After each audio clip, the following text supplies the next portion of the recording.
good evening. How we doing? It's Saturday! Saturday fun day. That's what it is. Can you hear me okay? Can you see me okay? Can you see the game? We're playing Sherlock and Transocean tonight. That's the plan. That is the plan. Audio and video is good. Awesome. That's a good start. Let's hoping the webcam doesn't crash and die today, because if it does, I don't have another one. If you was watching the stream last night, that's why the stream died. Mr. K. Lassing, 1 year anniversary, 12 months of support. Thank you, K. Lassing. Thank you for your support, sir.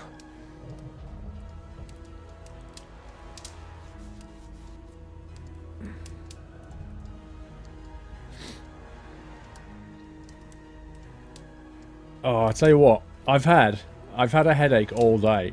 I know why. It's because I slept in too long. My alarm went off at 9:30 and I went, ugh, knocked it off. Next thing you know, the wife's waking me up at 11:30. I'm like, oh man, my day is gone. And I just had a headache all afternoon. I've tried shifting it. It won't work.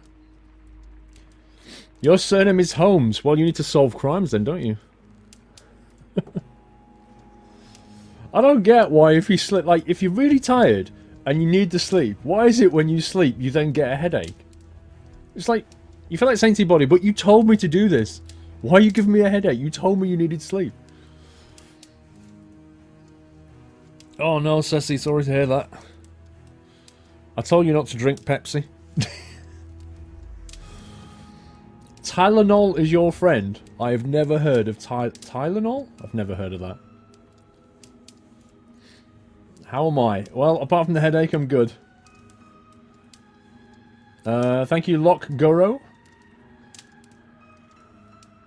Can he solve crimes? I don't know. Anybody who's watched this Friday stream, we played Sherlock on the Friday stream quite a bit, but never done it on Saturday. So we've got one, I think one case left. This is the Crimes and Punishments game of Sherlock. There are a few Sherlock games. This is one of them. And I think we have one case left to solve, so I thought we'd knock this on the head. Then we'll go on to Transocean, try and get a bit more towards Tycoon. I don't know if we'll hit Tycoon tonight, but we'll try. Depends how long this takes. But at least we then take this game away, because we've done it, and we can think about something else.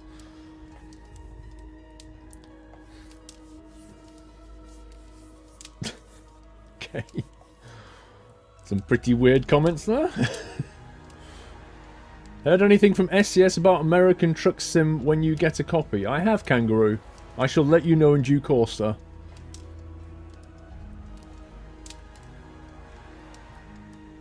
If you sleep too long, you dehydrate. That's where your headache comes from. Okay, Baz. That's good. I have a bottle of water next to my bed I can just drink from. But the thing is, why is it I've been up for 7 hours and I still can't get rid of it? I've drunk plenty. Tylenol is a pain reliever and a fever. I don't want a fever. Big Easy Ken, thank you for subscribing, Big Easy Ken. Welcome to the Nut House. I can't toot you right now, so... Sabrina will move fade you, sir. Thank you for supporting the stream, Big Easy. First sub of the evening. Can we look at that nutty welcome? I don't even need to ask. Look at that nutty welcome. Thank you, guys.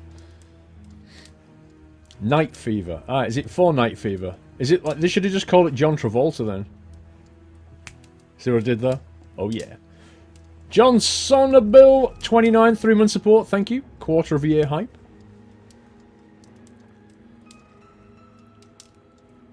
It's a fever reliever. That rhymes. Yeah, Willie Matt was streaming this morning. So I messaged him and said, oh, you get it fixed then. And he sent me back a picture of a graphics card that he bought. So he must have gone out to a shop and bought a graphics card. I guess. I wonder what book Sherlock is reading. He seems very discreet about it. It's probably Watson's book. He's probably screwed. He keeps pulling it down because he's like, Watson, that didn't happen. That's not factually correct. His shoelaces were not brown. Ugh, can I read more?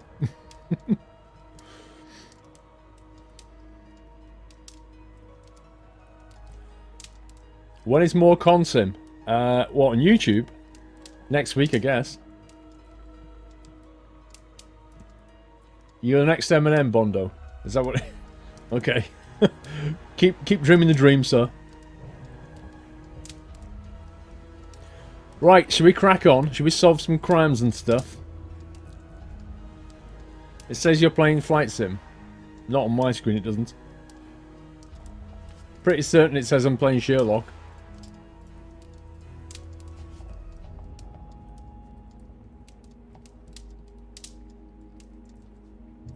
Have you played L.A. Noire? Yeah, I finished L.A. Noire. L.A. Noire and what's that other one? Heavy Rain. Did both of those years ago.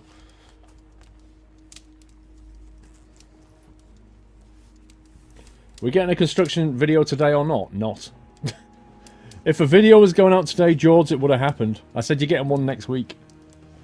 I need to record one. I haven't got one ready to go. Yeah, I know, Mr. Lonely Wolf. It's been pointed out to me several times. Do you play Fallout? No. No. I stayed away from it because I would have to play it like 50 to 100 hours. I can't do that. I just can't commit that. So I didn't. Lock Goro, love your stuff. It's 4 AM in Australia, so I'm off to sleep. What? You should be getting up shortly. Here is a Leet Australian donation for you. Oh, I see what you did there. Thank you, Lock Goro. Appreciate that, sir. Have a good sleep. You should have been in bed already.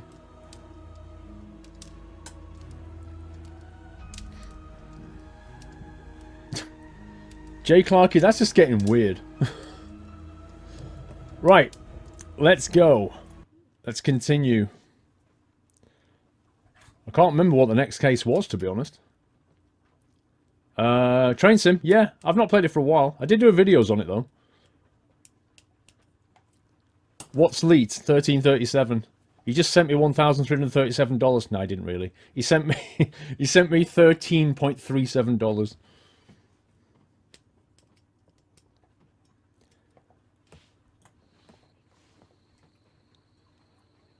Oh my god. Do we have to start by looking down the telescope? I don't need to see that.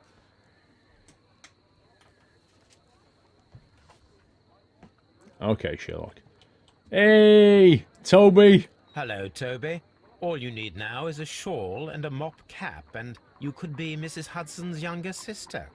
I just got an achievement in Steam, Dog Fancier. Just because I clicked on Toby. Hello, Toby.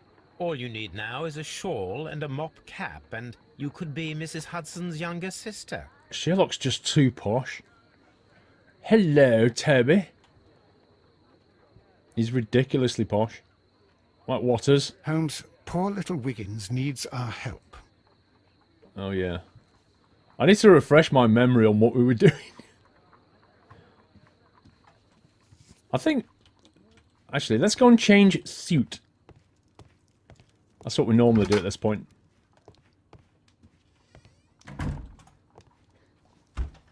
Right, Holmesy. Casual suit. A black suit. Quite like the brown one. He's not done green yet though, has he? Let's go to the makeup table. What can we possibly have here? Oh, everything's just locked. Hang on. Oh, yeah. Oh, yeah. Now that's what I'm talking about. Milo the Cow, thank you for subscribing. Sabrina the Cow. Moofage you well. Welcome to the Nut House. Thank you for supporting the stream, Milo. Thank you for giving a nutty welcome, guys. Hang on. I think all the glasses are locked. Which is a real shame, because I'd really like to put those glasses on him. They're just... look at that! He looks like he's going down to the beach with those on. Oh, that's perfect. I really wish I could put that on. Why is it all locked, though? That's ridiculous. That's not Sherlock. That's like some kind of dodgy bloke. That's like a guy who can't shave properly and made a mistake. Oh, that is just... That is Sherlock. Drunk. Going for a drunken weekend. where he doesn't shave. That's brilliant. That is untrustworthy, that is. Personally, I like that little tiny goatee one. Where's that one gone? Can't find it anymore now. We had a wonderful little goatee, which looked really cool. Why are they locked? Mr. Cornwall boy, hey Paul, how are you today? Was meant to be going to my mate's birthday party tonight, but not going now as I have a chest infection. Uh-oh. But at least I have your stream to keep watch on the good work. Thank you, Cornwall boy. Sorry to hear that, sir. Sorry to hear you're not well. Okay. We're going full dapper. Full dapper mode. That's what it is. For a dapper Sherlock. I've got my yachts t-shirt on today. Seed room, Connor. Do you remember that? The seed room. Nursery. I think nursery was my favourite word. The nursery. Absolute genius. Right, what are we doing here? Solve the crime at Half Moon Street. Investigate the crime and talk to witness of Half Moon Street. Interrogate Leighton and examine his belongings in the yard. I can't remember. Can we not see the case intro for this again? How do we watch the case intro? Bondo! On the subject of headaches, I've been suffering for years with chronic tension headaches daily. Oh, God. Due to poor posture. Wow. From spending 12 hours a day in front of a computer screen. No one to blame but myself. Bondo. That's what I do. Oh, dear. Hang on. I must sit like Sherlock now, so I don't get a headache. Sit all upright and dapper. How do we watch... I don't want character portraits. How do we watch the actual case thing again? The one that would have played out at the end. Does anybody know? Half Moon Street, Scotland Yard. Young Wiggins of the Irregulars seeks Holmes' advice on a family affair. His elder brother Leighton has been arrested by the police. Oh yeah, he's accused in a double murder. Aha. Yeah, he's been accused of murder. Tractor emoji. You should do a day in the life of squirrel. Well, they kind of climb trees. They eat nuts, run around and scamper, bury things, and sleep. There you go. You have to wear a brace now, Bondo. What, to keep you upright? Not a teeth brace, presumably.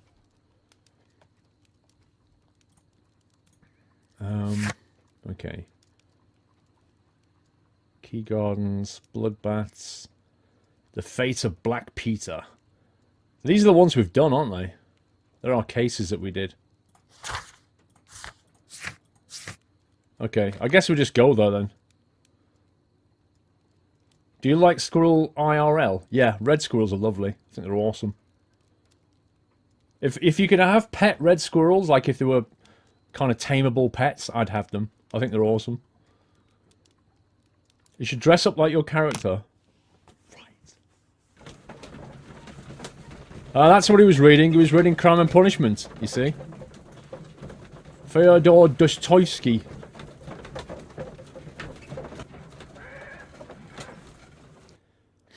Right. Ooh. This is a fairly grubby place. God, can you imagine? Wouldn't you just love to go back in time? And just see what it looked like? I would. I'd love to be able to go back in time and just see London when it was like this. Probably stank. I bet it was disgusting. And dark at night. Like the horrible little gas lamps and stuff. Whiskey Fiend, 13 months of support. Thank you, Whiskey Fiend. Oi, oi. What the? Oh. I see. I thought we could talk to him. Apparently we can't. It would be fascinating. It would be disgusting and horrible and smelly. And plague-ridden. I mean, look how dark this is.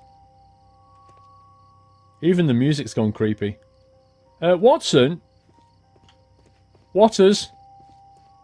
Waters, can you hold my hand? Holmes, poor little Wiggins needs our help. I know. I need you to come down this dark alley with me. It's scary, Watson. It's scary. London's still the same. It's not this bad. It's pretty well lit these days. We're gonna get mugged, aren't we? Oh, hello. It's the police.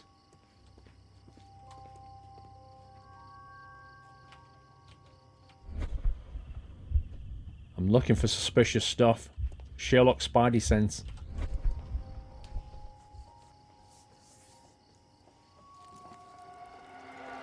Please, gentlemen, leave the scene now. Oh, Mr. Holmes. Is that you? Good evening, Constable... Constable Marrow. I was here with Inspector Aberline during the Ripper case, Mr. Holmes, back in '88. But then this is nothing like that case. With this one, we've got the murderer, the weapon, and the statements, which speak for themselves. Of course, Marrow. But you know that appearances can sometimes be deceiving.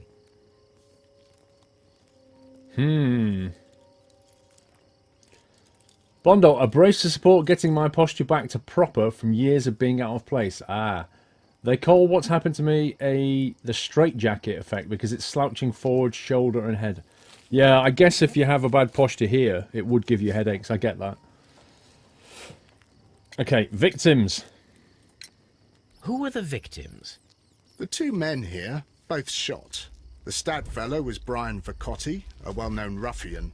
The other, Kenneth Butler, a jeweller by trade. A jeweller and a ruffian. The plot thickens. Witnesses. You spoke of statements. You have witnesses? Well, I was there, so I gave my own statement.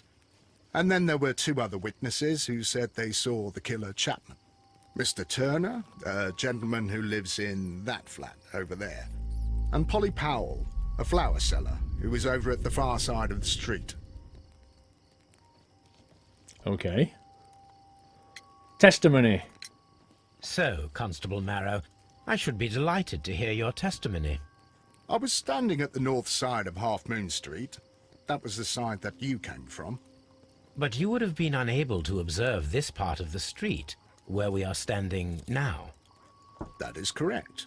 But I saw the two victims slowly enter Half Moon Street, and then shortly after, the fireworks started. A few minutes after that, the fellow Chapman rushed towards me and ran into Half Moon Street. Please continue.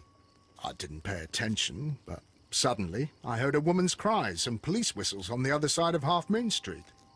I rushed over there and I saw the two dead bodies on the ground. When I reached Whitechapel Street, I saw Leighton Chapman. He'd been caught by two police constables. I love the way you started that sentence with something like, I didn't pay much attention. Like, you're an on-duty police officer. If there's one thing you're paid to do, it's pay attention. Did you hear the shots? I didn't hear any shots. The fireworks were all over the sky. They were so loud I couldn't hear anything else. Oh yeah. Oh yeah. Right, wait a second. What if those two dead people were shot, and then when the fireworks kicked off, they were thrown on the floor, and they weren't actually shot here?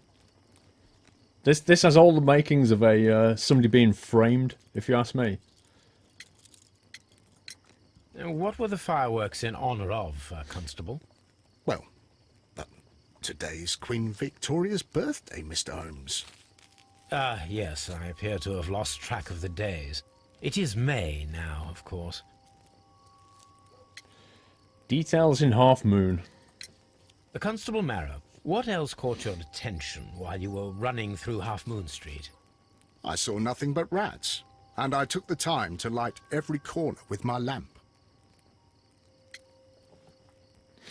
Mr. Turner's window. Did you happen to look up at Mr. Turner's window when you were on Half Moon Street at that time? Yes, I saw that the window was open, but no one was there. It was dark in the room. Constable, your statements have been of great value to me. I don't trust much of what he said. I don't trust Mr. Marrow. Let's examine. There should be two bodies. There's the jeweller, who looks very rich, and the ruffian. Let's have a look at Brian Vercotti, the ruffian.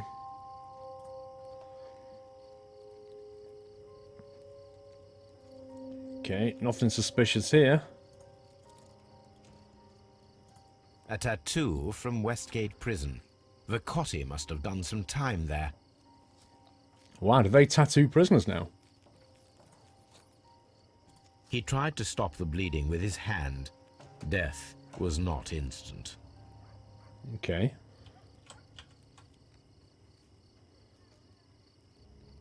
The bullet penetrated his stomach. Ouch. A dreadful wound. That's not a pleasant wound. It's everything, hang on. Brian the Cotty suffered greatly. What a terrible way to die. Yeah, he's not really smiling about that, is he? Yeah, apparently he got shot in the stomach, which is a nasty way to go, because it can take like 30 minutes to die or something, I think.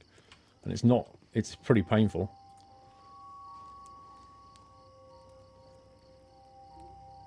Okay. So what happened to the jeweler? Was he shot in the head? Wow. The bullet struck his head. This man didn't stand a chance. Headshot. Wait a second.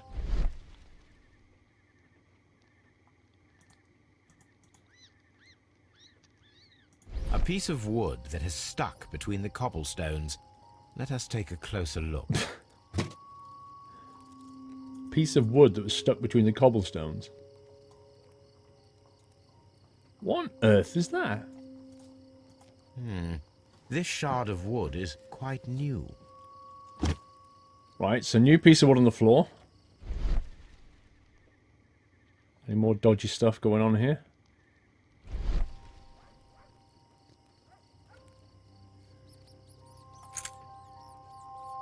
A key. This is an ordinary key. I wonder what kind of door it opens.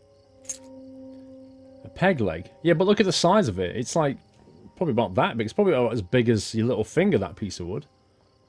Could be a wood from a cane, yeah, like a walking stick, possibly. Was really small, though. Let's go around the corner here. Just have a quick look. Anything suspicious? Right, oh, this guy. He lives up here, doesn't he? So, out of anybody, the person who lived in that house, though, that flat, whatever it is, should be able to see just about everything. Marrow could only see from round that corner, and the flower woman could only see from down there. The only person that could see here was the murderer and that guy, I think.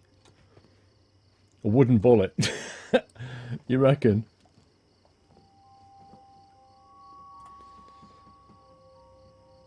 Good evening, Mr. Turner. I heard Constable Marrow reply to you as Mr. Holmes. Are you that detective gentleman? I've heard of you. And well, I know things about this evening.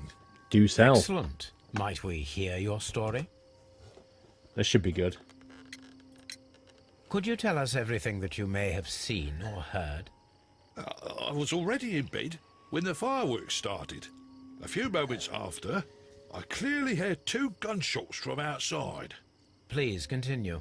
I quickly got up and I grabbed the lamp from my nightstand and I rushed towards the window.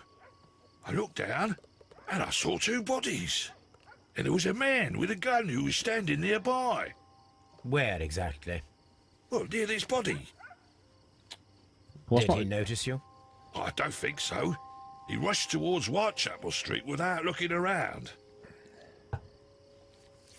We asked him where exactly. He went, oh, by the bodies. That's just exactly, isn't it? Let me have a look at... I don't think I examined Constable Marrow. I can't remember if we had a portrait thing for this guy. For Marrow, but we need to do this guy. What can we tell about him?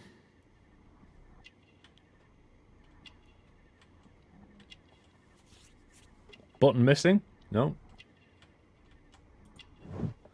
Requires support. Weak leg. Oh, right. Piece of wood. Guy who requires support. Walking stick. Hype. PS4 Gamer 2. 1 year anniversary. Thank you so much, PS4 Gamer 2. 12 months of support. I knew there was a button missing. Yeah.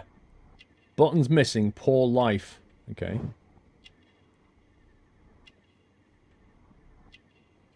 What else? War hero?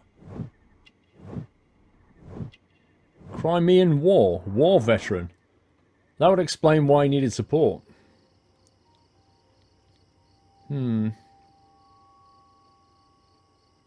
Anyone else? Mr. Turner, did you see anyone else in the street? No, I saw no one but that man. The murderer. The fellow they caught. You think Mr. Turner whacked him with his stick? If he did do that, they would have an injury, wouldn't they? I don't know why there was a piece of wood underneath the jeweller's body. War veteran. Might have something to do with the ruffian. Were the 2 shots you heard consecutive? Yes, there was a very short pause between them, and they sounded different somehow.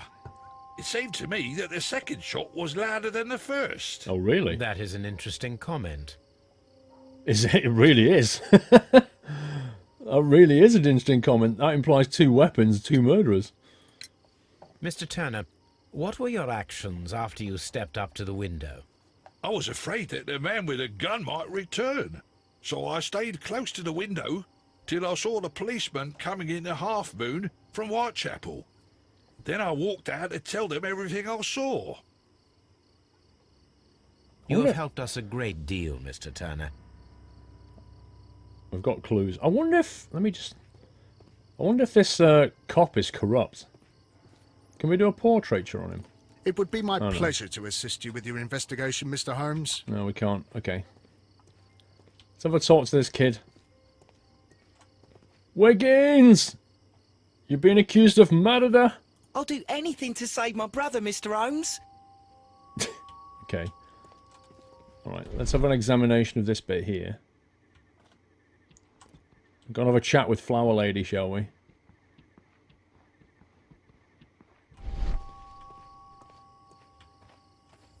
You didn't do it. Hello, Polly. Mrs. Powell? What do you want? My name is Sherlock Holmes. I'm assisting the police with their investigation of the crime that took place this evening. Well, I've already gave my testimony, but very well. Why can't we do a portrait thingy of her?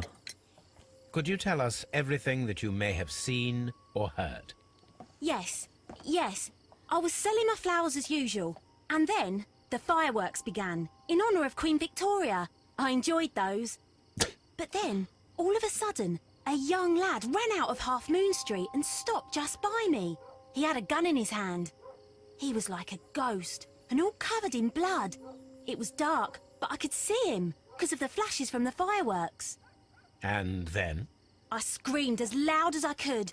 I knew that a policeman should be on duty in the vicinity.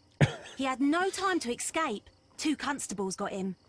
Then another constable came out from the very same street, and I heard him talking of a horrible murder. Wait, what? 2 constables?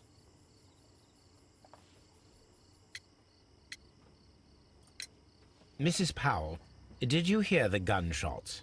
I'm not sure. You know, what with the fireworks? Yeah, it's a replacement camera. Am I too bright now? I can darken it. It's my second camera. My first one broke in the middle of the stream. Took the stream out. Did you see anyone else leaving Half Moon Street, prior to or at the time of the crime? No, sir. I did not. Even with all the fireworks, I was very attentive, as I'm always on the lookout for customers. I bet you are. My thanks to you, Mrs. Powell. Some kid comes running down the road with a gun in his hand. Do you want to buy some flowers? It's fine. Okay. Right, we'll try and... Let's see how far we can explore around here and then start linking some clues together. Okay. Can't go that way.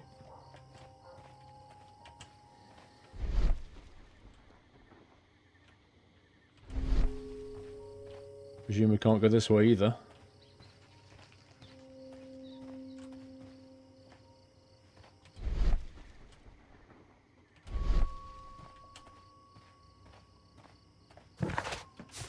Scumbag game.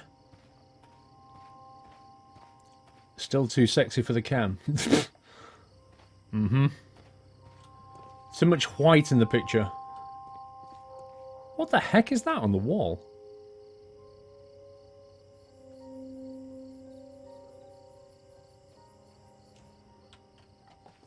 Alright. Let's have a look at the casebook. 2 victims, different shots. Nope. 2 victims,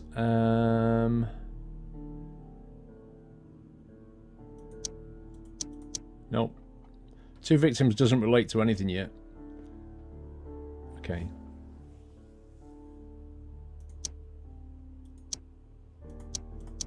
Okay, nothing relates together.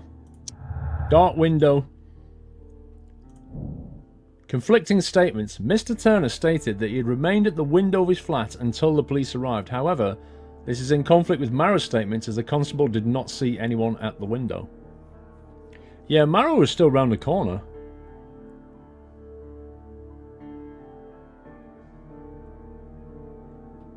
When Marrow ran round the corner to see what was going on, he would have seen Turner at the window. That is true. Don't think any of these are related. Okay.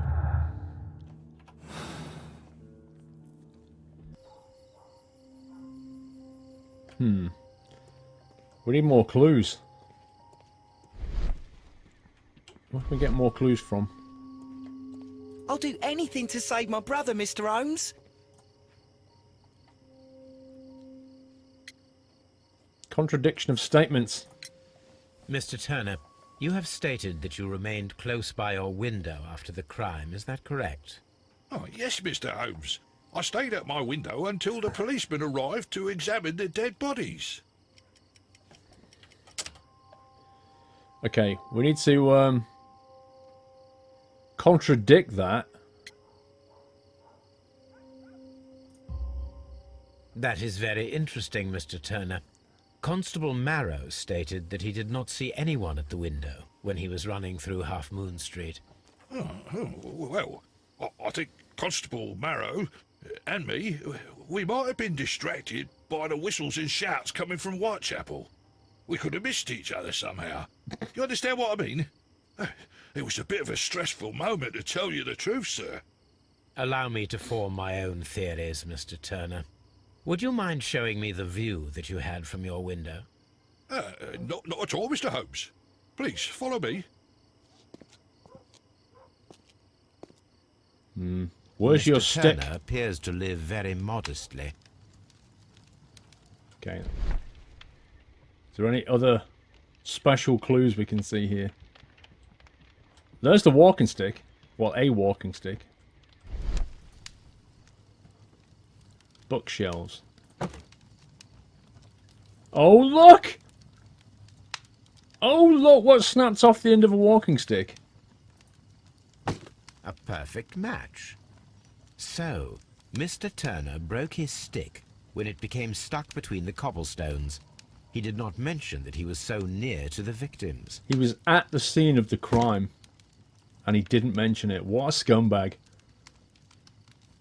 Paul, you look pale. Dear God. Look, it's a new, it's a new camera. Alright, I haven't had time to adjust it. What do you want? Right, here we go. Let's play with this. This always gets fun. Colour intensity, bit of white balance change. How's that? Which way do you want to go here? Bit warmer? How's that? Let's save that. Green screen it. There you go. Less pale? Do I look a bit warmer now? Do I look like I'm not a zombie anymore?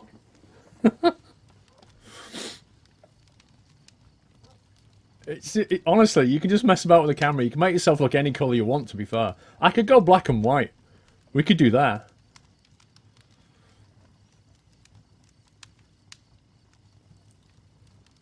There you go. There you go. Are we all happy now? Shall we continue?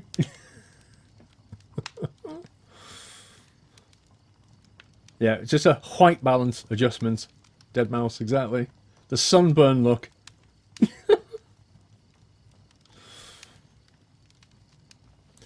Okay. Let's see what else is going on. The books on this shelf are in a mess. It looks as though Mr. Turner was trying to find something in a hurry here a short while ago. You look like Marilyn Manson. Lol. Okay, so let's have a look in his bedroom because he said we could. Mr. Turner was roused from his bed by the sound of gunshots. What, from here? Wait a second. Is it that window or this window? It's the other one.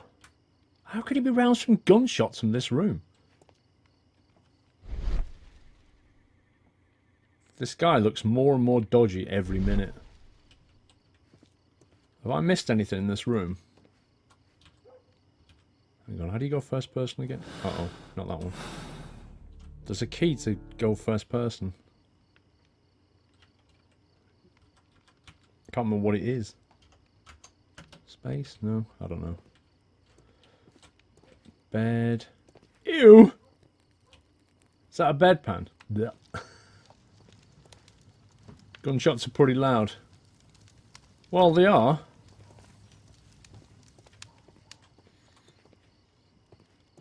God, this is like the inside of a Skyrim house. Kitchen table.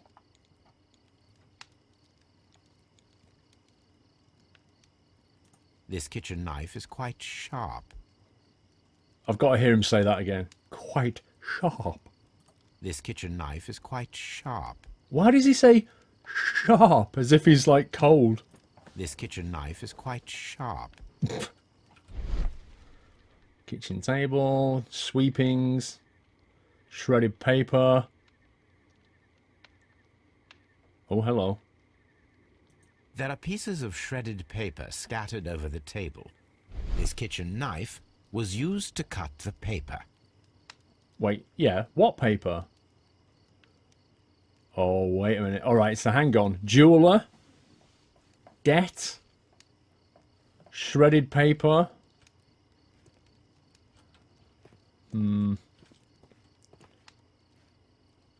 Ryan Turner, you're dodgy, mate. Don't you rub your thighs like that. Anything else you would like to know, Mr. Holmes? Let me have a look at the window. So, that's the view Mr. Turner had when he opened the window. The dead body of Kenneth Butler. Really?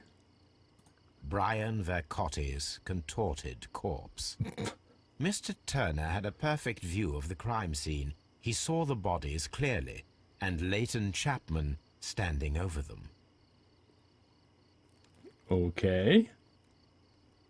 Anything else you would like to know, Mr. Holmes? Yeah, why are you hiding evidence? Why was your walking stick at the scene of the crime but you didn't mention it? I feel like I'm missing something out of this room. This fire is dying out. It was last tended to over an hour ago. When some paper was put on it. Actually, why would somebody cut bits of paper up when they could just put it on the fire?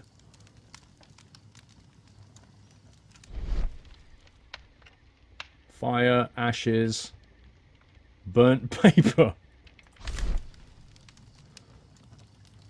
The papers are almost entirely burned. I am unable to see what's written here. These words are illegible. Scumbag. That's The what papers fire were does. thrown into the fire just a short while ago. A short while ago. I gotta love Sherlock. You think the boy is linked to one of the bodies? You reckon? Determine the correct sequence of events based on the details you gathered. Took a stick, number 1. Yeah. Place the broken stick. Did he? Cut the papers with a knife? No, here we go, right. I reckon number 1 got up from the bed. Number 2, he would have gone to the window. Wondered what the heck was going on. Number 3, he went down there and did something. Then he came back. He cut some papers up. No, hang on. He came back. He cut some paper up. Threw something into the fire. Put his stick back. And went to bed. Let's try it. Gets up. From bed?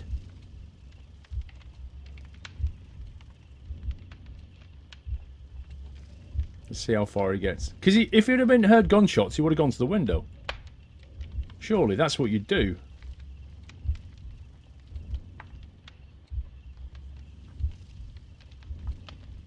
Goes to the window, sees something dodgy.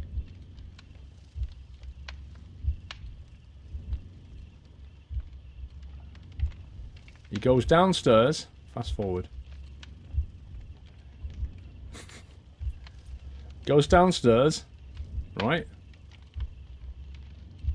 He gets something off the jeweler, doesn't he? Yeah. He leans over, gets that piece of paper, which is like a bit of debt or something. Whatever it is. Snaps a piece of the end of his stick off. Goes all the way back.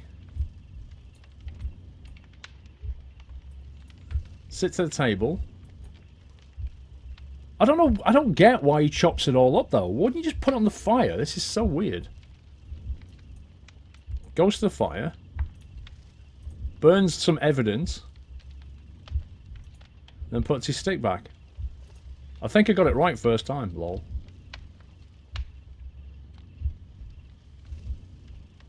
Oh, what was he doing there? No, it didn't happen this way. Dang it. What went wrong? What was wrong with that? If it was a letter, he opened it, read what was in, then burned.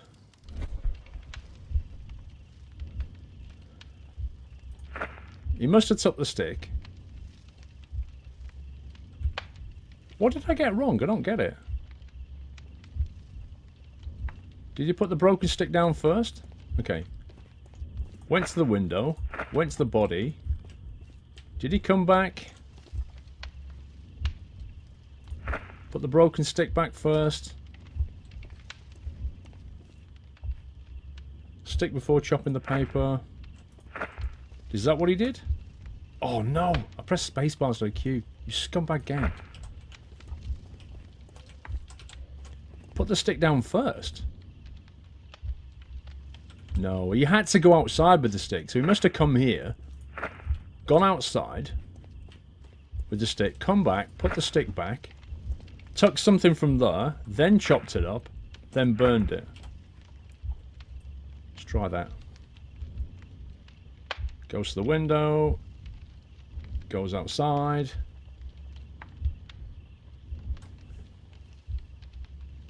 Comes upstairs, puts his stick back. He takes something from the bookshelf, look. That, what's he doing? Hobbles over. Cuts up something. Puts it in the bin.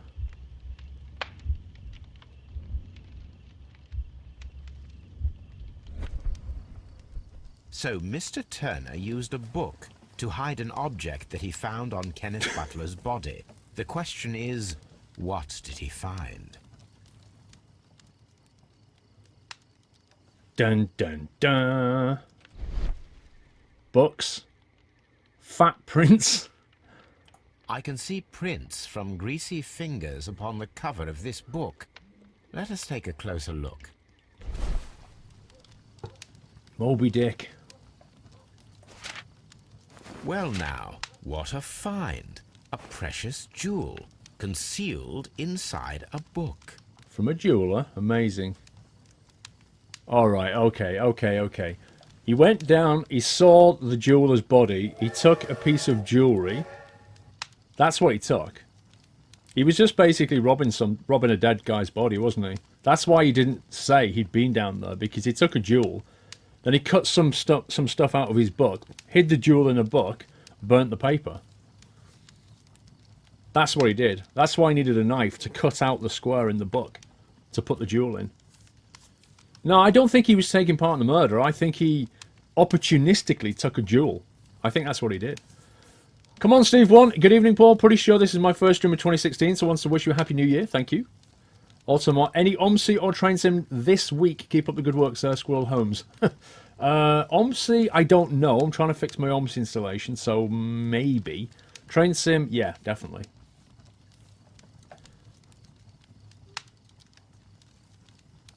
Ram's head. A bracelet with a unique ram's head design, a distinctive feature of ancient Grecian artifacts, probably of the Hellenistic era. Exactly, he's poor. The guy's poor, so when he sees a guy shot outside who happens to be a jeweller, he goes down and goes, "Hello? How much is that worth? I'll have that." That's what he did.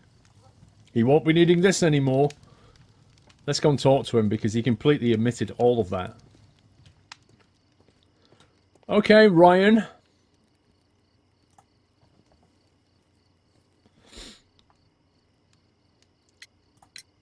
Mr. Turner, how would it be possible for a man of advanced years, such as yourself, to rush from his bed to the window in a matter of seconds, as you have stated? It's a fair question. I'm able to move very quickly, despite my age. And when the situation requires it, Mr. Holmes. You've got a limp, dude. I highly doubt that, Mr. Turner. I observe that you suffer a severe limp due to your injured right leg. It would have taken at least 10 seconds for you to approach the window. That means you could have easily missed something or someone in Half Moon Street during that time. You're right, Mr. Holmes. I could have missed something. But it did seem to me that everything happened so quickly. Oh, time can pull tricks on you. You're such a liar. He's such a liar, this guy. And what of everything else that you told us? Mr. Turner, it is vital that we have your complete and true statement. Mr. Holmes, I do assure you that the other things I said were most sincere. Uh-huh. What, like, for example, the antique bracelet you never mentioned? Mr. Turner, you were not sincere with me. Not then, and not now. But Mr. Holmes... This, Mr. Turner, does not look like anything that a poor man might possess. It is worth more than the home that you live in. I can explain. No, merely correct me if I am wrong. You saw Leighton Chapman through the window, but you also noticed a glittering object on the ground, this precious jewel. You walked down and took the bracelet from the body of Kenneth Butler, and when you heard the whistles, you hurried away. That broke your walking stick. It caught fast between the cobbles. Constable Marrow was unable to see you in the window, as you were climbing up the stairs on your way back to your flat. Upon returning home, you hid the precious jewel inside a book. Mr. Holmes, please don't send me to prison. I didn't do anything bad. I'm just a poor man. When I chanced upon the bracelet, I saw it as an opportunity to make a little money. I was desperate. I only took the bracelet, that's all, I swear. You made a mistake by lying to me. But you are not a criminal. I believe that. Although I must return this bracelet to its rightful owner. I bet he's thinking, why did Sherlock have to get on this case? If it hadn't been for Sherlock, I'd have a load of money right now. That's what he's thinking. Jump Table, 13 months. Thank you, Jump Table. Okay. So according to the casebook, we've now completed investigate the crime scene and talk to witnesses. Talk to Mr. Turner and check the view from his flat. We've done all that. Solve the crime. Yeah, interrogate Leighton and examine his belongings at Scotland Yard. Investigate the ancient bracelet and find out how it would have appeared at Half Moon Street. Okay, so we need to know more about this. Turner's contradiction. Turner's limp. What is this key for? We need to work out where that key goes. Alright. We're done here. We just bubbled him.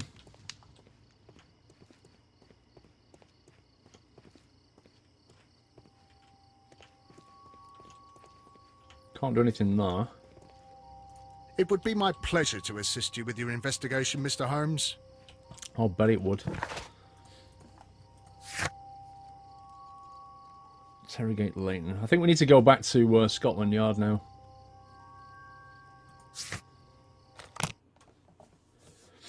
This is front door key. You reckon? We shall see. Ask Watson. He's useless. All he does is write a book. Mr. Holmes, Whatever brings you here so late at night? I'm interested in the case of young Leighton Chapman. He was arrested earlier this evening and accused of a double murder. I beg your pardon? That case is quite clear to the police. Or are there any new facts that we don't know about? Who knows, Inspector? Look, you are free to investigate, of course, Mr. Holmes. Chapman was arrested with a revolver in his possession, which you can find in the evidence room. The suspect himself is in custody. Right. Did you find anything else on his person? A few personal belongings. Nothing particular, Mr. Holmes. Thank you, Lestrade. Let's go and look at the belongings and then go and talk to him. GTA Machinima Guy, 4 months support. Thank you, GTA Machinima Guy. I think the locker room's here, if I remember. Okay. Right, so this is what Leighton had on him when he was arrested. First of all, the gun. This is the gun that Leighton was holding when he was caught by the police. It is a Webley revolver, a reliable weapon. It seems as though the shells were not removed from the cylinder.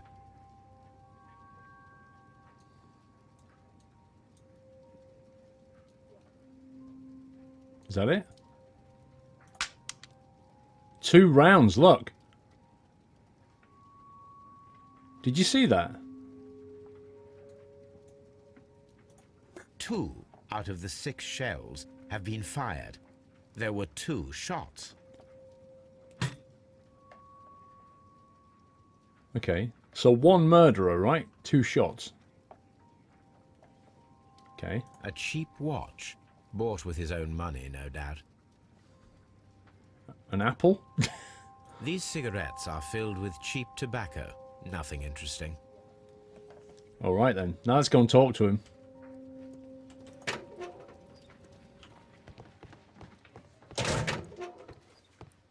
Where is he? Is he in the examination room?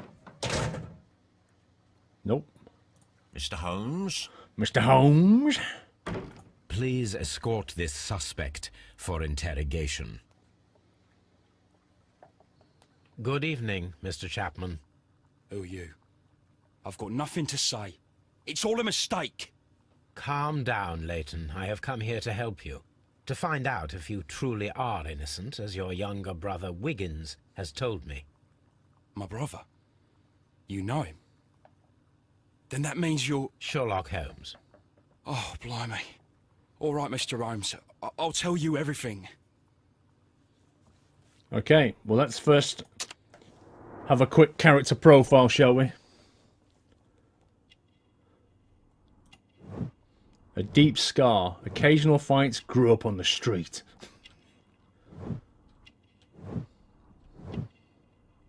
Hello? What was that? Recent beating. Resisted arrest. Hot-headed.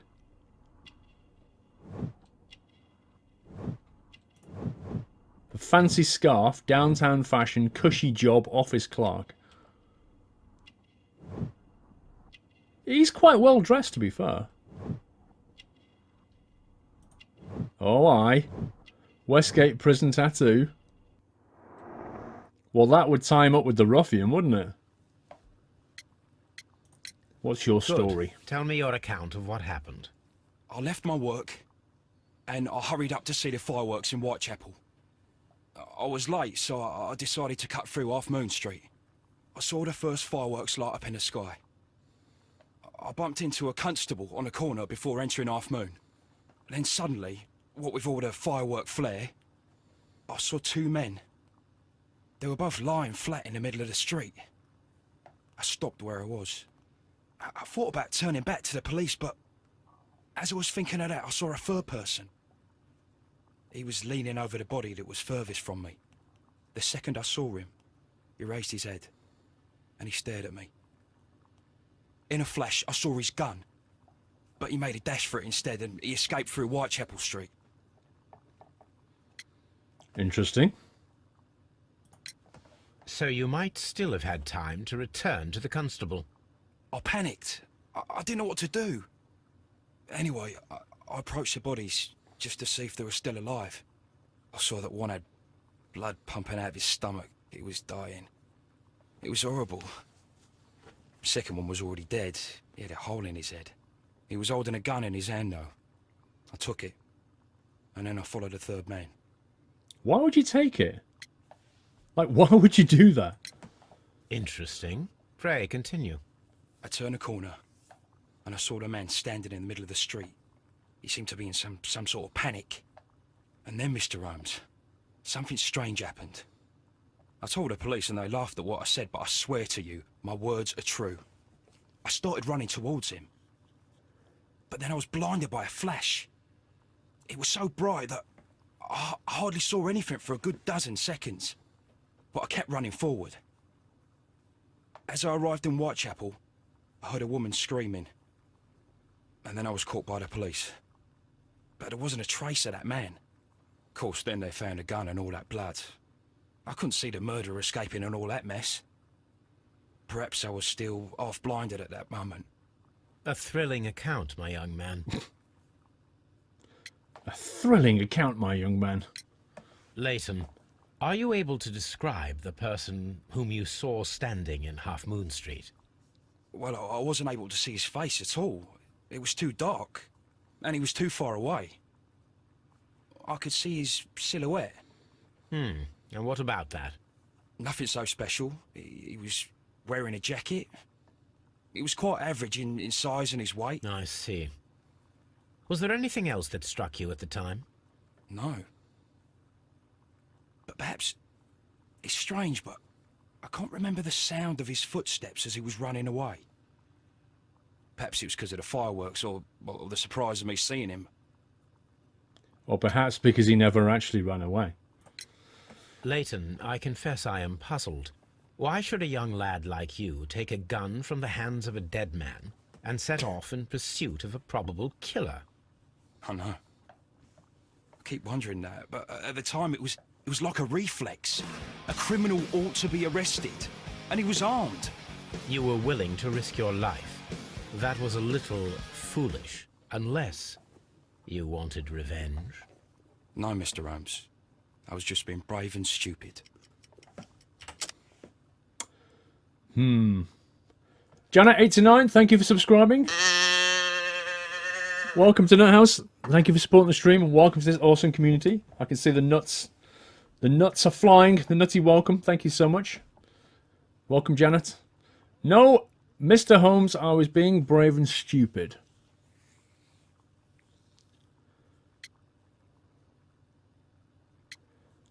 Do we go for Westgate prisoners? Or Turner's contradiction? I'm sure that you were, but I believe that you may have recognized one of the victims, Brian Vercotti. You knew that gentleman well, did you not? However could you know that? You have a typical tattoo of the Westgate Brotherhood upon your hand. I observed exactly the same mark upon Mr. Vercotti. You came to know him from your sharing a past prison sentence. Am I correct, Mr. Chapman? God. You're right, Mr. Holmes. That mouffe killed my ears. Would you tell me a little about Brian Vercotti? We were convicted for a robbery. Once in prison, both of us joined one of these fraternities. During that year, we tried to help each other out, you know? You were quite young then, I believe. Yes, Mr. Holmes, we were. We'd only stolen a pound of meat. After we were released, and when I saw what my little brother had become, I decided to work towards living an honest life. And Vercotti? He had a hard time. His sister had died in a Whitechapel dispensary while he was in prison. He had no family anymore. Our paths split. He fell back into crime. So you lost him? Yes. And for around 2 years, I heard no news of him at all. We shall see you soon, young man. Investigate the ancient bracelet, find out what's going to happen in Half Moon Street. Okay. See if we can relate any more clues now. Right. 2 victims, different shots.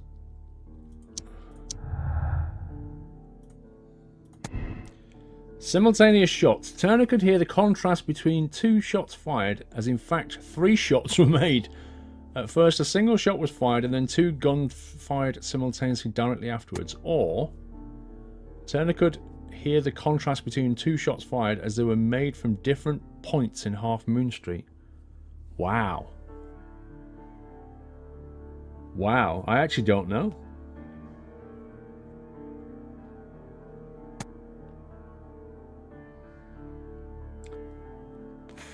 The thing is, I don't really trust Turner what he said anyway. Could hear the shots between two shots fired. As a fact, 3 shots were made.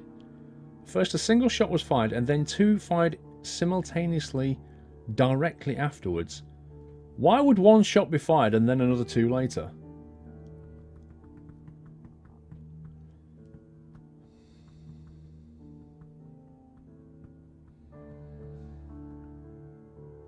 At the moment, I don't understand why we would even think there's 3 shots right now. We have nothing to believe, no evidence to point us towards 3 shots. The only thing we have right now is 2 shells, 2 rounds are fired from the revolver.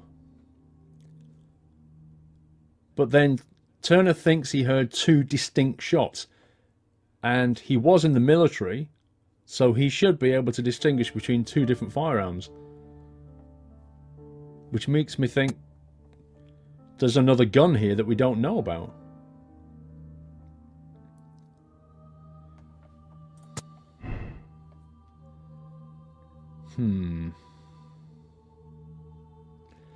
There's another gun that he took.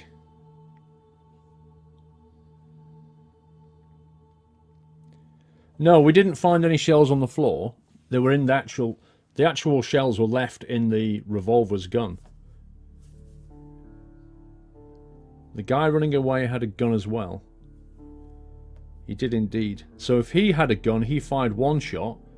The gun that was left at the scene of the crime had 2 fired. There must have been 3 shots then, if we believe that. Okay, Leighton's revolver.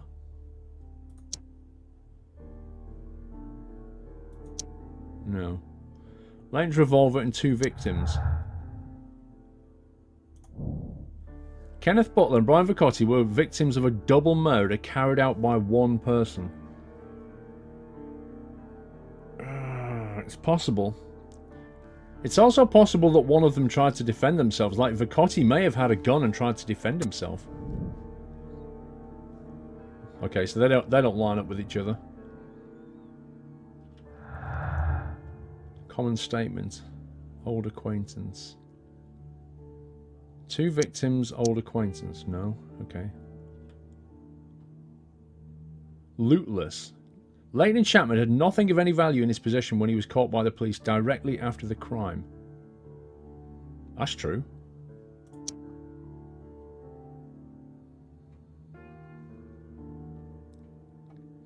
Brian Vicotti is an old acquaintance of Leighton Chapman. They were both imprisoned by the robbery while they're still both men, but their paths diverged since release.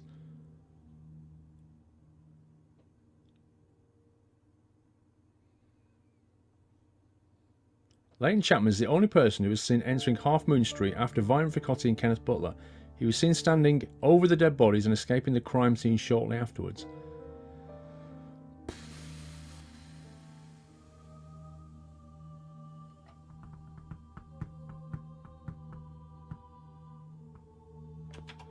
There's got to be more to this. Okay, let's go and have a look at the... Let's go back to Baker Street and dig through the archives and look for something about that item.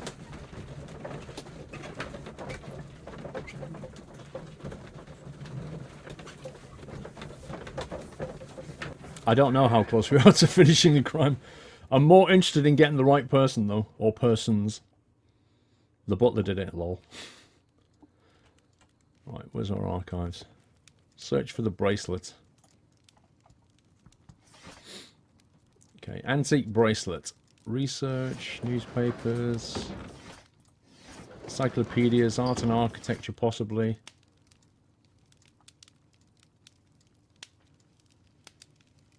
Art and architecture.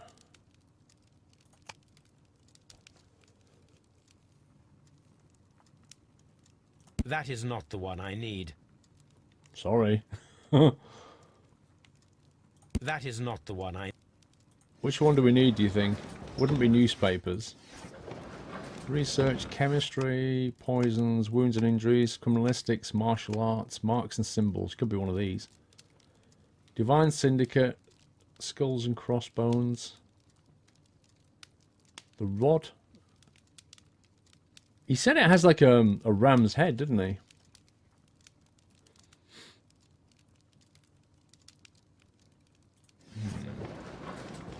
It's not going to be newspaper, I don't believe. I thought it was going to be this. That is not the one I... It's not going to be in here. Technology, history, ancient Egypt, Greek history, medicine, botany. Antique museum, you reckon?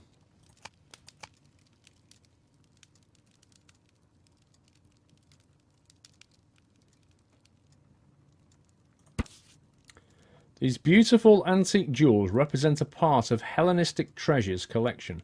Depicted are the 5 heads of mountain rams upon a bracelet, necklace and ring, each made of pure gold. The 5 rams of Mytilene have been missing from the museum since 1885. Wow. Here it is. What was a jeweler doing with that on him? I need to continue my research in my archives. Okay.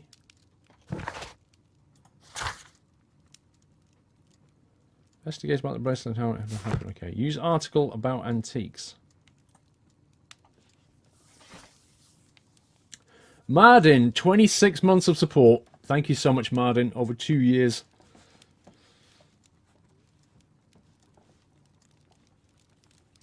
Okay. A part of ancient jewel set in the Hellenistic treasure collection had been missing since the museum since 1885. Let's go and have a look at when that was stolen then.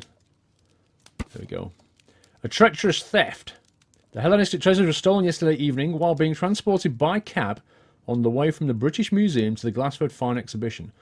Pawn shop owner Kenneth Butler contacted Scotland Yard that night and provided information regarding a gentleman who had attempted to sell him a collection of historical art in his pawn shop in Church Street. The police have since captured the described man, a professional thief by the name of Vincent Foley, who had been in the process of escaping London via the port. He was recognised by the surviving driver of the cab that had transported the collection of Hellenistic treasures. Vincent Foley refused to confess as to where the remainder of the treasures were hidden. He was eventually imprisoned. The lost treasures are still to be found. Ooh. Here it is. One of the victims, Kenneth Butler, was involved in the story of the stolen Hellenistic treasures. A visit to his pawn shop should tell me more. A visit to his pawn shop should tell me more. Right, let's go and have a look in his pawn shop then.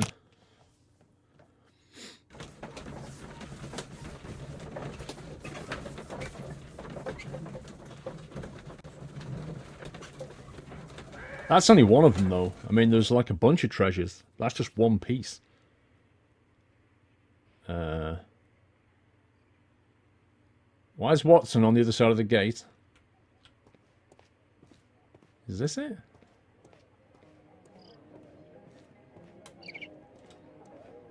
Ballard's Pint.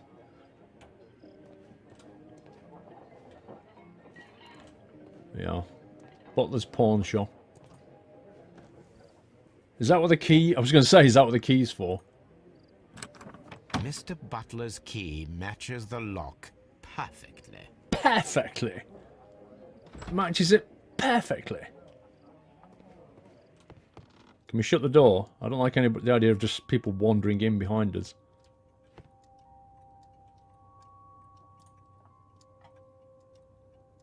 Let's examine the shelves, shall we?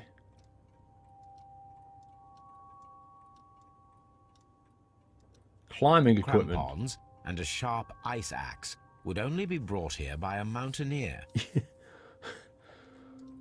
Well, there you go. Wait, why has that not gone green?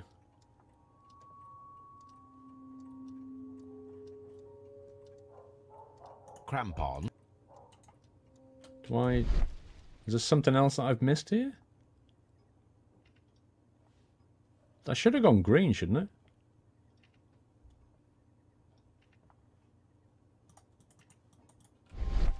Okay. That's a bit strange. Let me have a look at the coat hanger.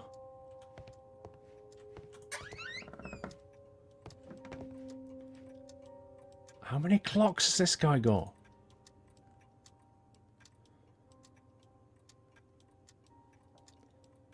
Nothing here. A flare pistol. A flare pistol. Perhaps it was pawned by a destitute sailor. Okay.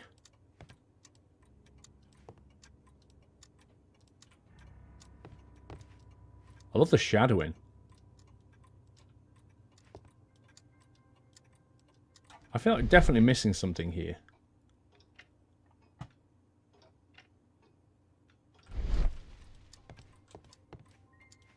Okay, what's going on? I'm clearly missing something. Nothing's gone green.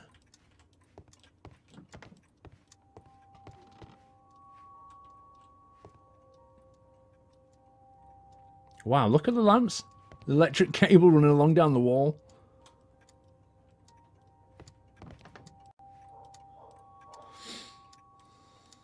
The counter. Yeah, I'm looking at the counter. Oh.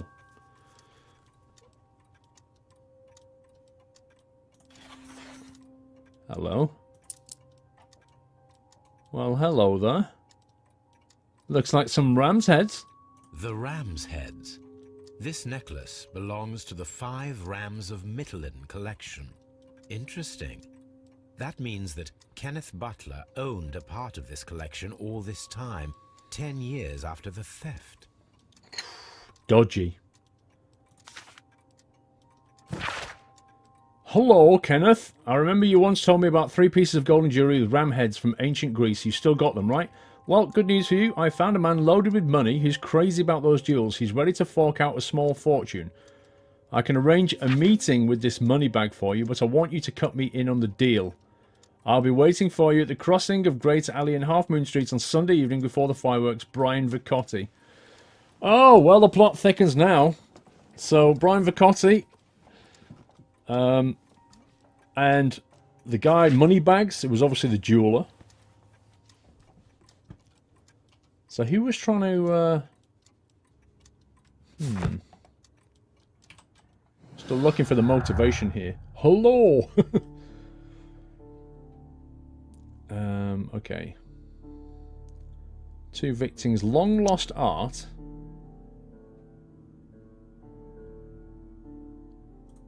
No, not with... old acquaintance. Long lost art. I was thinking it was related to that, but it's not. Oh, Butler's Jewels. No?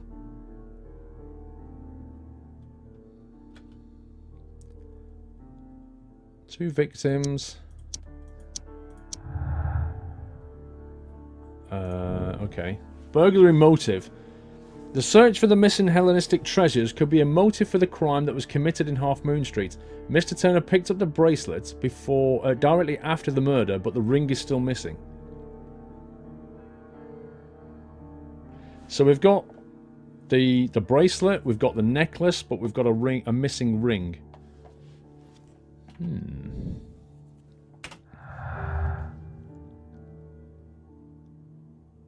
Long lost art. That must go with something.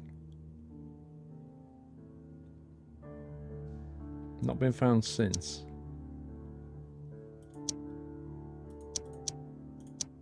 Okay, so that doesn't relate to anything yet.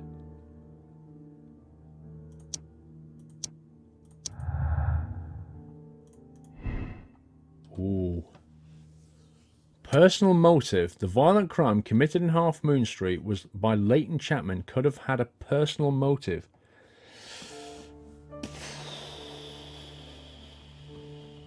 Maybe he didn't get cut in on the deal. Maybe that would be it.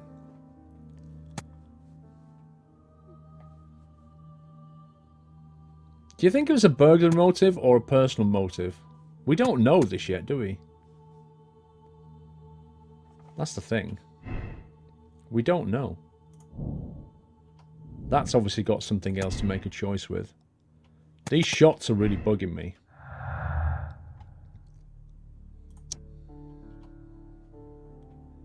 Leighton's revolver. Compelling evidence. The witness testimonies and the crime weapon clearly point to one possible culprit, Leighton Chapman. Well, that's what the police think.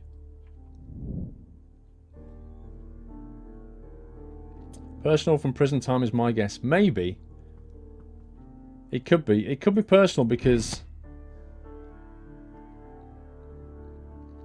he went on the straight and narrow.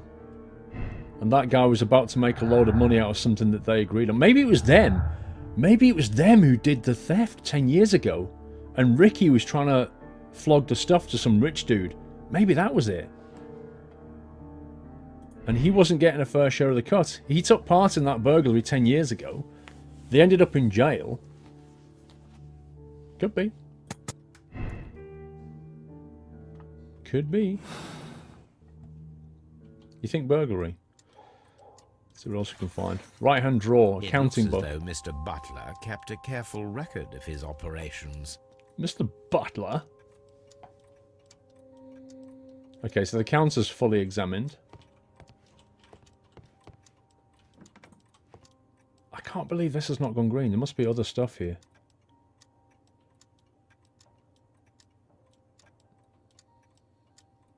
Objects of interest. Why don't we take it and go look for some clues then? A flare. Destitute sailor. Do we know a destitute sailor?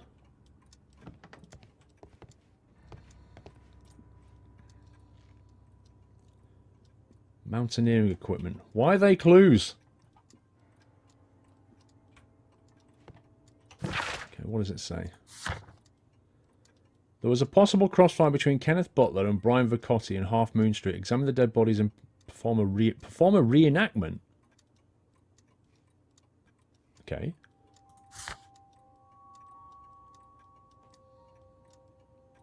Got to be used later. Is that what it is?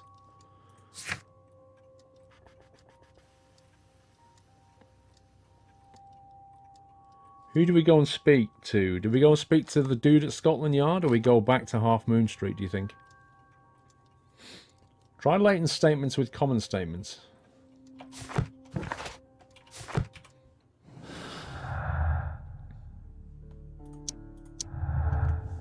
It's a good one. Imaginary man. The person whom Leighton Chapman described is in his statements is a figment of his own imagination created to vindicate himself.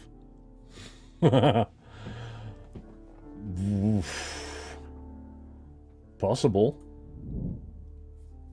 It's possible he was an imaginary man. Reckon we should go to Half Moon. Alright, let's go back to Half Moon then. Who are we talking to at Half Moon Street, do you think?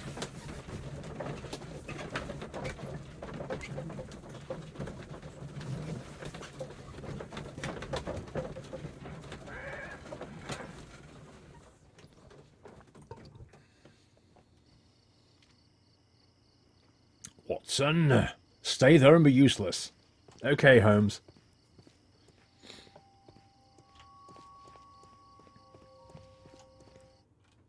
Oh, hello, it's gone cutscene on me.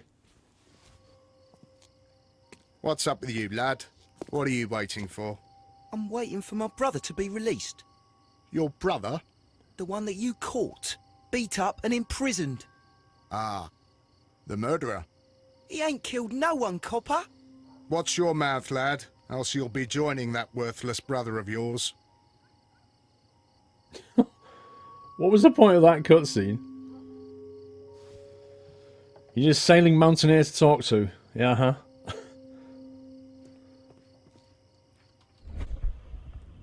One of the victims possibly fired his gun twice. Find out who it might have been.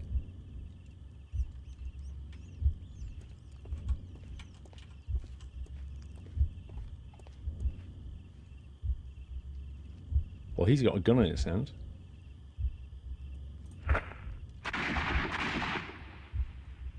Wow. So the two shot... What? He'd have to be really, really bad with a weapon.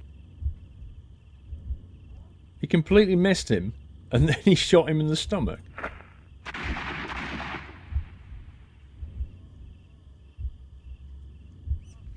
Well, surely we can just go and find a shot on the wall, can't we?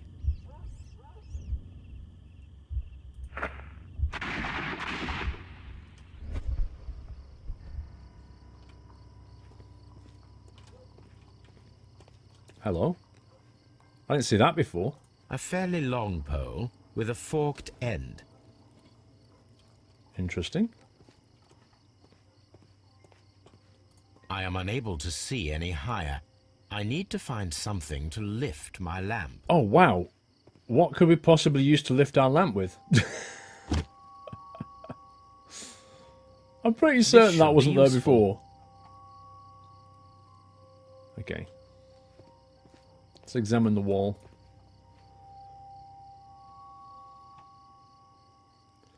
Oh, hello. It was the jeweler. This is most definitely a bullet hole. The brick cracks are fresh. Watson, there was a third shot fired in this street. Right, if there was a third shot fired in the street, then... Get off that screen. Turner could hear the contrast between 2 shots fired, as in fact 3 shots were made. At first a single shot was fired, then 2 immediately afterwards. So it's got to be there.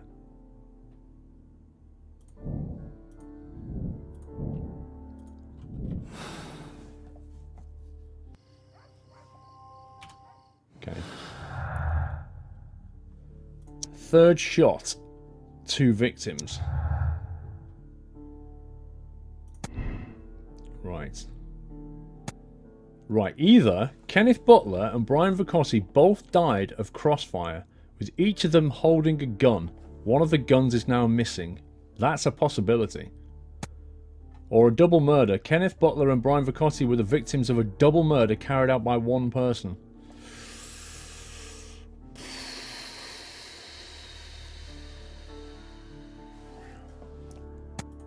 Let's go with the crossfire for now. Compelling evidence.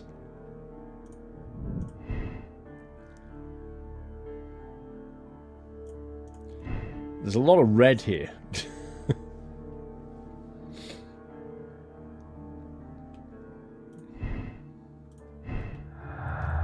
Long lost art, third shot.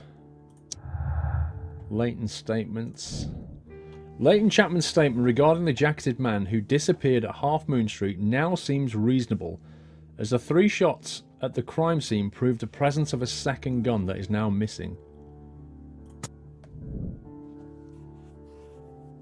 Reenact Marrow pursuits law with a lamp.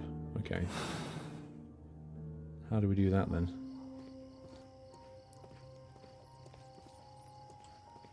How do we do the reenactment?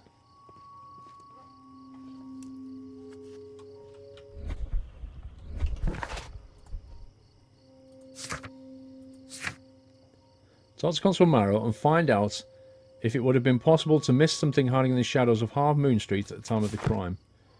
But I don't trust this dude. Check the other wall. Constable Marrow, All right, I would value your assistance in this investigation. It would be my pleasure, Mr. Holmes. I would like to make sure that there are no places in Half Moon Street where a man could hide while you were running through it with your lamp. All right, Mr. Holmes, what should I do? Take your lamp and start walking, just as you did before, and try to find me. I'm the guy Understood. with the top hat. We'll check the other wall in a sec. Let's see what the constable does first.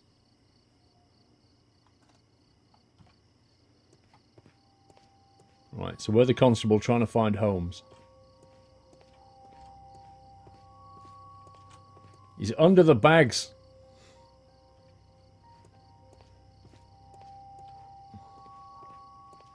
I can see you very well, Mr. Holmes. All right, Constable. Let's try again. I'll find another place to hide. You'll never find me here against this wall.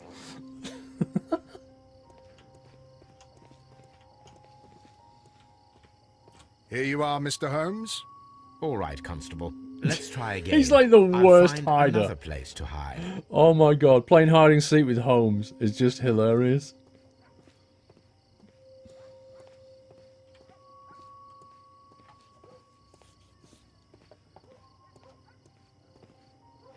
Oh, he's getting better.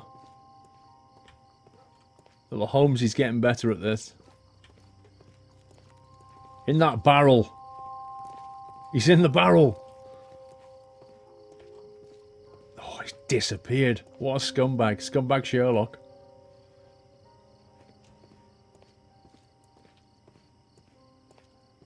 Mr. Holmes, it wasn't difficult to find you at all. It is obvious now. No one could escape Constable Marrow's lamp while hiding in the street. What? What about hiding in decent places instead of hiding against walls? Right, where's the other, How do we examine the other wall? I don't think we can. I'm not getting an option to examine the wall, so I don't think we can.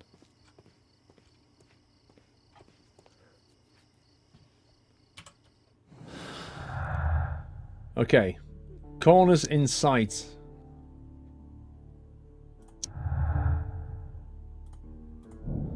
Up the walls. If we can assume that there was no one more... Hang on. If we can assume that there was one more person in Half Moon Street at the time of the crime, then there is no way forward or back for his escape, only up. Let us reenact the action, recreate the fireworks described by Leighton, and attempt to climb the wall. Okay.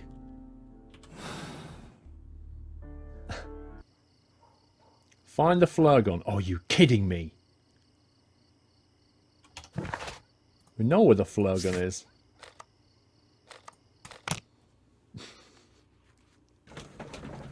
We know exactly where it is. And the mountaineering equipment that we're going to need to climb the wall with. Lol. Sends crampons and a flare gun.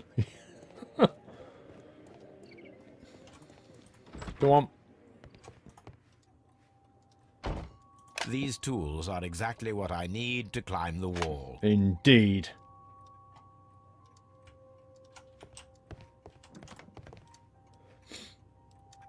This is exactly what we need in order to imitate the flash of the fireworks. The fireworks. Right, let's get back.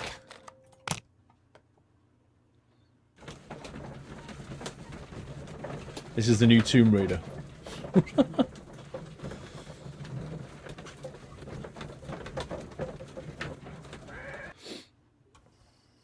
Okay. I love the way he runs. Such a dapper run. It's just a posh run, isn't it? That's what it is. Why are you looking at me all the time like that? I'm just watching you, lad. I never know what to expect from people like you. People like me? Yes, street beggars and thieves. I ain't a thief. Oh, no? Then where did you get whatever it is that you're gnawing on? I very much doubt that you bought it. What ain't seen can't hardly be stolen. You are? What does that mean? Right. Mr. Marrow. Recreate time. Constable Marrow, Watson, I would like to perform another kind of reenactment with your help. I'm listening, Mr. Holmes. I want to check if Leighton's testimony can be trusted. If someone could vanish into thin air at a specific moment. But Holmes, I don't see how. I am going to be the mysterious gentleman whom Leighton followed. I will stand exactly where he saw him before he was blinded by the flash. Watson, you will be Leighton. When I fire the signal flare, you should start to chase me. I understand, Holmes. You, Constable Marrow, just play your part and do exactly as you did. Just, please, wait 5 seconds after the signal flare. I doubt that Polly Powell would have screamed any earlier. As you say, Mr. Holmes. Let us begin then. Catch me if you can. The way you said that. Catch me if you can. Sim 247. Move, fade, hype. thank you for subscribing. Welcome to Nut House, sir. Thank you for supporting the stream. Appreciate that. I saw massive nutty welcome, but I didn't want to say anything while all the dialogue was going on. But welcome, sir. Right, let's press F. Find a spot where a man might be able to climb the wall and remain was that what? Unseen? Okay. Well, that doesn't look like a good place to climb, does it?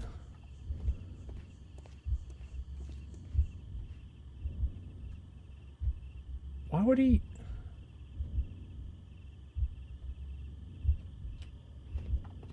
Why would he climb... Why would he look around and then climb up here? Why the heck wouldn't you just run off?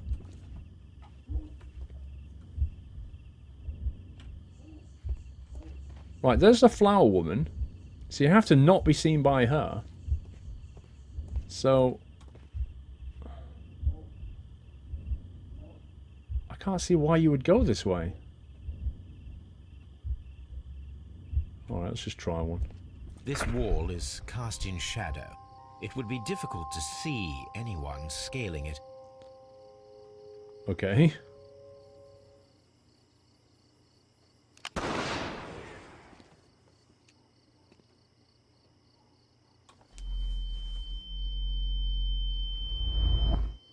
Flashbang! It's like Counter-Strike flashbangs. Okay, D. Left click. A. What the heck are you doing? Sherlock, what are you doing with your life? Barely see anything. Get Watson to do this. This is dangerous, Holmes. You might die. Holmes? Are you there? See, you can't see me. If I fall, what I happens? should try climbing faster. I'm double clicking as fast as I can. Are you serious?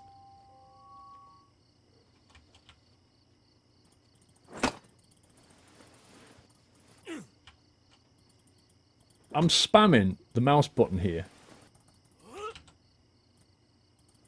I can barely see anything. You can hear him going, "Hing!" Holmes? Are you there? Oh my god. Where is he? My God, a man can't just disappear like that.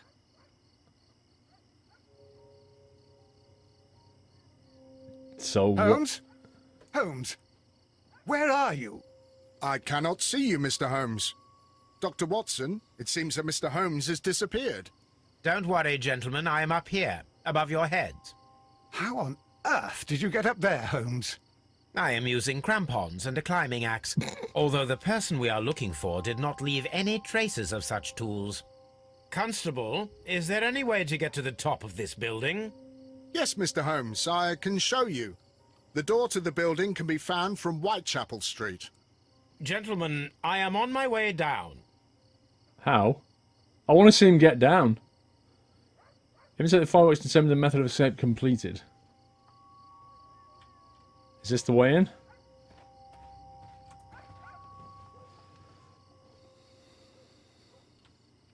Okay. So this is where he would have come through. Aha! A broken window. Jacket. Shabby fabric. Black threads. A cluster of thick black threads. They're unusually strong. I should examine them under the microscope. It's empty. Because it had a ring in it. Someone broke through the window to get inside the attic, but in his haste he ripped his jacket. He broke through the window, but the flower girl didn't hear it. She was like down there. She was. Why did she not hear that? Is there anything else in here?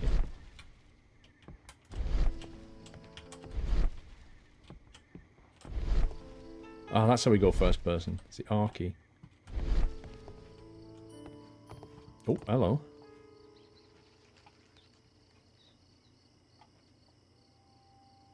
Is that completed in there? So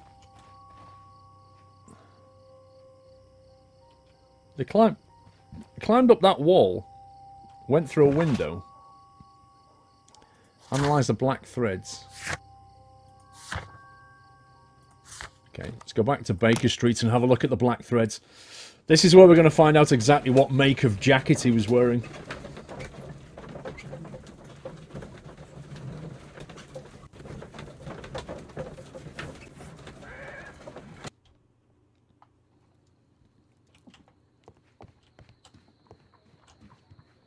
Examine the black threads. Let us take a closer look. Set focus. V1. Rotate. It is not a thread, but a hair. I very much doubt that it is human. What? I need to compare this sample with a human hair and a horse hair. A shaving brush is usually made from horsehair. Watson, could you please pass me your shaving brush? Here you are.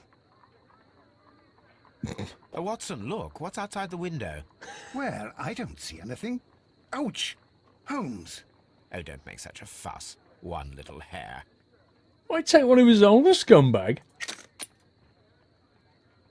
Unknown hair, human hair. Human hair is significantly thinner than the black sample. This is a most unusual hair.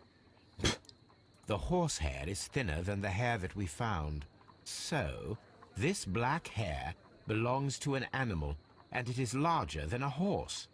A hair from a large and exotic animal. Like what?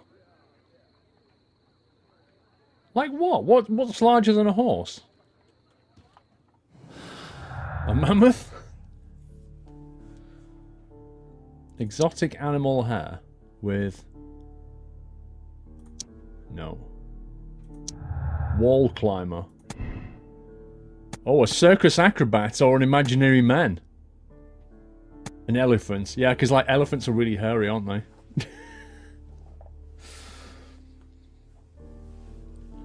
The man who vanished from the crime scene at Half Moon Street could be a circus acrobat. He managed to scale a 30-foot wall in a matter of seconds.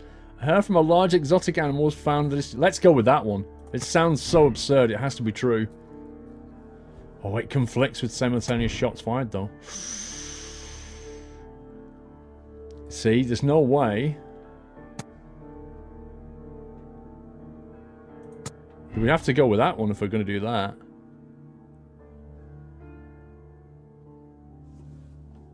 A giraffe. It could be a giraffe. Wall climber. Doesn't go with that. Wait a minute.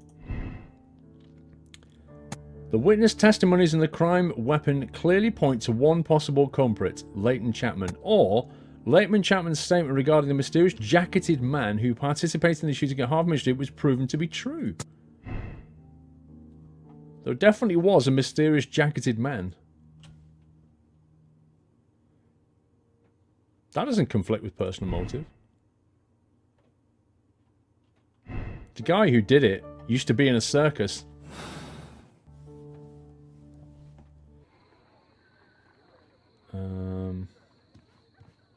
I think it wants us to join clues together. That's why the clues button's coming up still. We haven't got any of these to relate to each other yet. Which means they're probably wrong.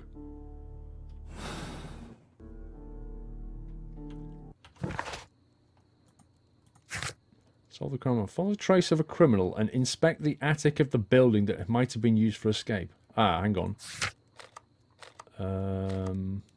I've not finished inspecting the attic, apparently. There must be some more clues in the attic.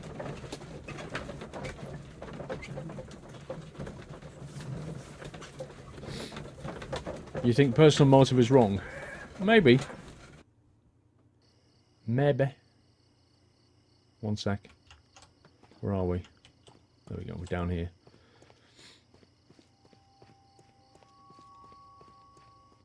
What? We're going to have a cutscene with the boy and the policeman Wiggins, again. my lad, what are you doing here? You'd best be leaving and be quick about it. I've done nothing wrong. You'd learn more by watching Mr. Holmes. He knows exactly what he's doing. Not like you. Oi, watch your tongue. Just like insults the police officer.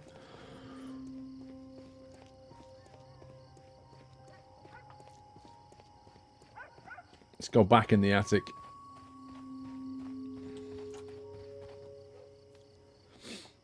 The window glass shards.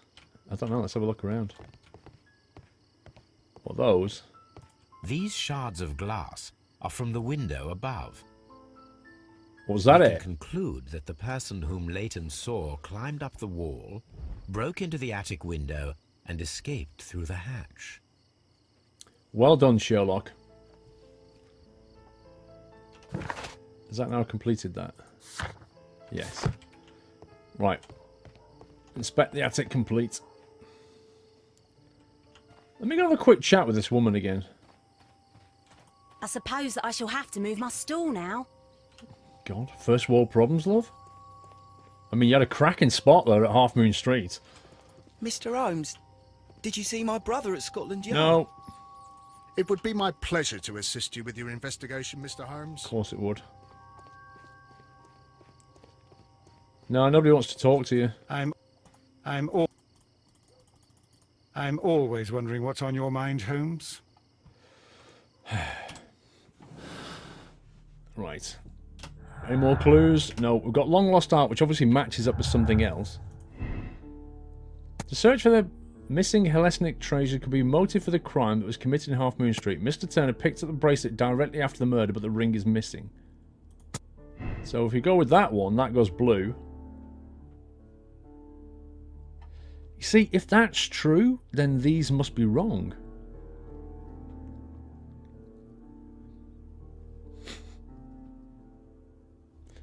Crossfire. Double murder. Kenneth Butler and Brian Vicotti were the victims of a double murder carried out by one person. So this one guy, who is a scaling acrobat, worked in a circus, was the murderer. If that's the case, we still don't have any clues. Lol. Turner can hear the contract in a few shots. Let's go and talk with, what's his face? The guy in the house. Where is he? That way.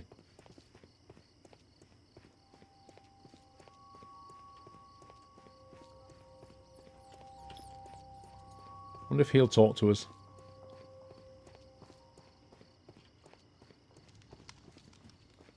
I wish this crime had never happened, Mr. Holmes. Oh yeah, sure you do. You wouldn't say that if you had that flipping ankle bracelet thing, would you?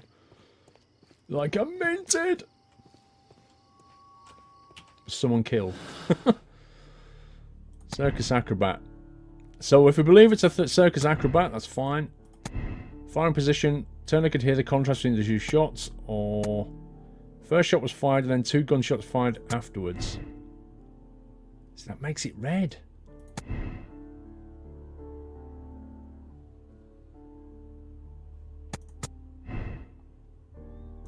Double murder or crossfire. Leighton's innocence or compelled evidence. The witness testimonies in the crime clearly point to one culprit, Leighton Chapman. Was it him? Was he a circus acrobat man? Did we go and interview him again, maybe?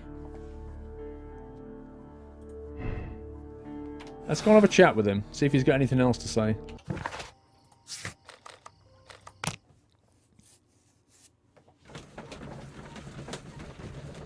Will Sherlock solve the Lydia death? Nah, he'll look into it and go, she deserved it.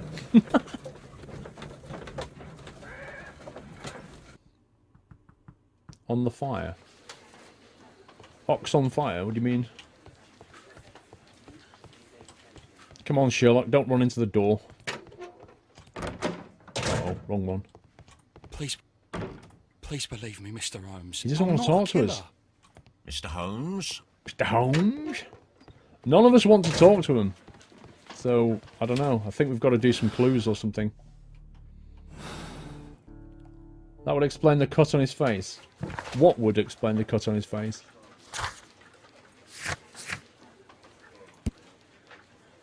It doesn't appear for the anything left.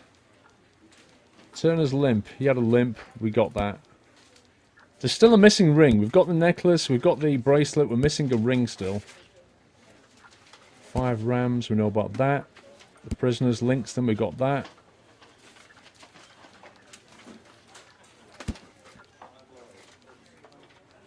Vincent Foley, who committed the infamous robbery of Hellenistic treasure, was in prison 10 years ago. The treasure remained undiscovered to this day. Could it be Foley? Was he out of jail?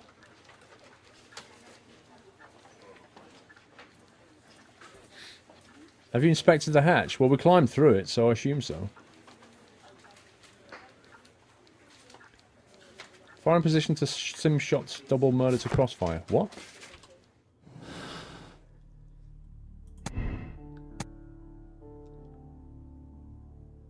But if they both died in a crossfire, then there was no murder, was there?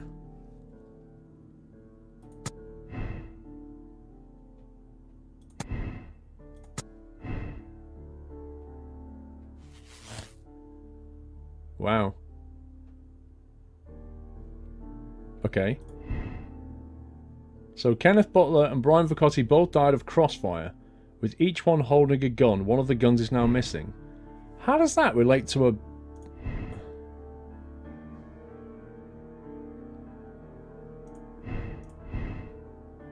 How does that relate to a burglary motive? The person who was seen only by Leighton Chapman escaped the crime scene by climbing the wall. He was a skillful acrobat. The criminal took a gun from one of the dead bodies. Ask Wiggins for help in finding the circus. Okay.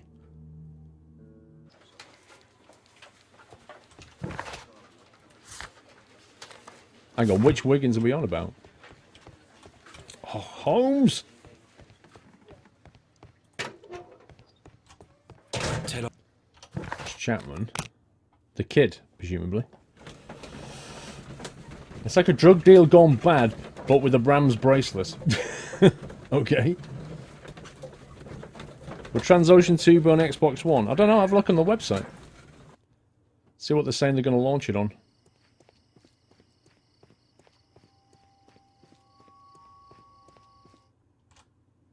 Oh my god, these cutscenes with this kid. Look here, lad. You'd better go home and start thinking about what a fine pickle your brother's landed himself in. Ha!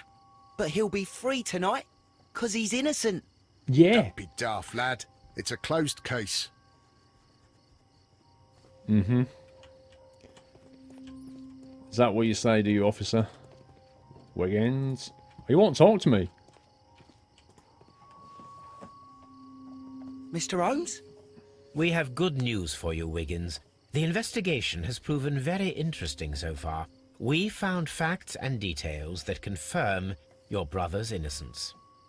I knew it, Mr. Holmes. But for now, Wiggins, we need your help. Anything you like, Gov. I need you to locate a circus that has stopped over in London. It needs to have disposed of at least one exotic animal. A very large one. You can count on me, Mr. Holmes. Probably not going to happen, Sim247. We're going to find out what this animal is. This black animal that's larger than a... What was it? A horse? Yeah, told you, copper. Told you my brother was innocent, didn't I? I do hope that those children don't get into trouble, Holmes. Don't worry, Watson. I predict some news in 7 seconds. 1, 2, 3, 4... Mr. Holmes, we found it. Here it is. Bet it's a ram. You reckon? An elephant? And this is a young Indian elephant. The highlight Oh, of off the show. tail, maybe. Yeah, it could be off the tail at the back. Duval Brothers, a well-known travelling circus that is currently stopped in London. I believe that is exactly the type of circus we are looking for. You think I'll it's a pay to gorilla? visit. I wouldn't class a gorilla as being bigger than a horse, though. Duval Brothers Circus, what's the task? Request Wiggins' assistance in locating the right circus. There's more than one circus, you know.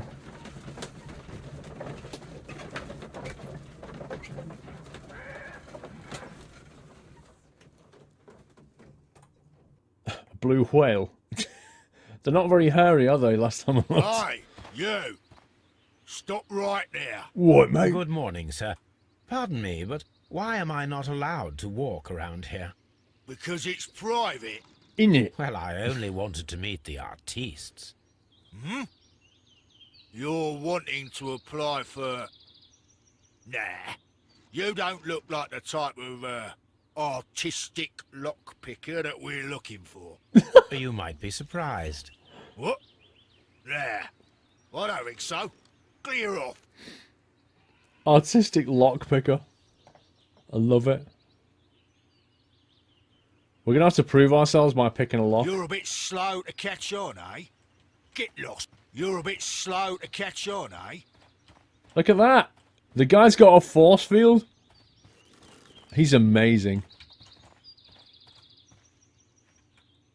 Right, how am I going to get past here? You have to pick a lock or something. Oh. You're a bit slow to catch on, eh? Perhaps... Get lost. Perhaps he won't see me going this way. What? Scumbag game. I need to have a top hat emoticon. Okay, how am I supposed to get in then?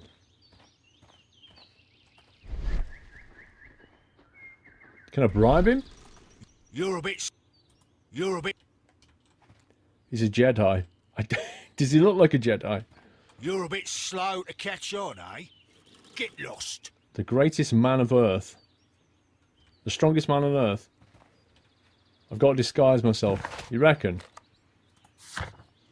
Ensure that your makeup disguise is suitable for entering the circus. Some facial hair, a seedy suit, and a hat should work very well.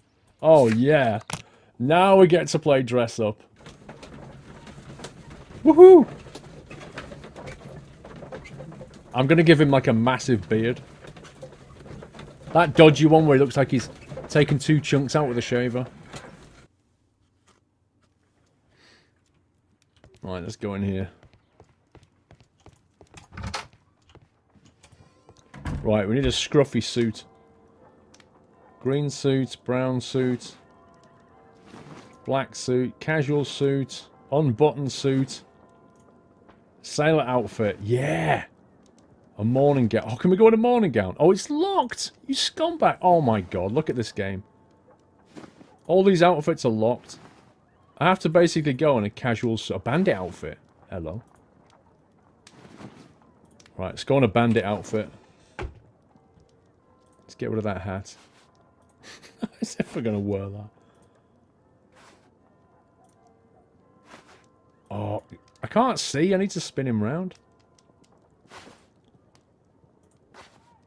Oh my god, look at Sherlock without a hat. Hey? What on earth is that? It's just bigger hair. Oh, that's casual, that is. Yeah, let's do that. Let's do that. We've got to wear that. Right, glasses. I'm gonna wear these glasses like the bottom of a jam jar or something.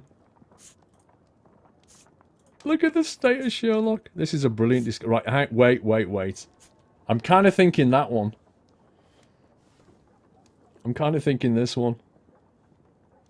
That's beautiful, that is. But there is another one down here where he's got a beard. Love that one. I love the dodgy mustache, though. Where's it gone? There's one with the there it is. The dodgy with the goatee. Like the handlebars, the cow bars, whatever they're called, with the goatee. Looks fantastic.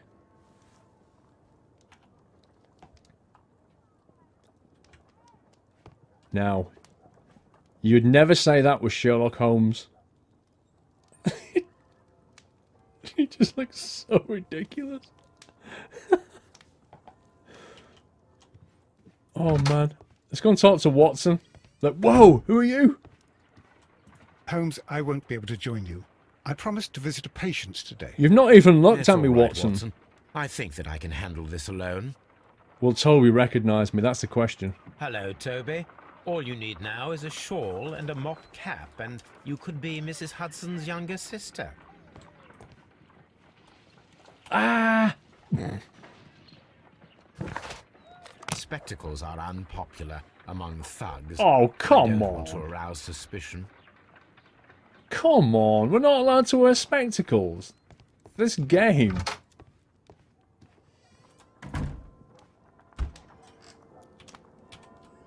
I'm not allowed to go to Specsavers. It's just outrageous. I'd better wear a shabby hat.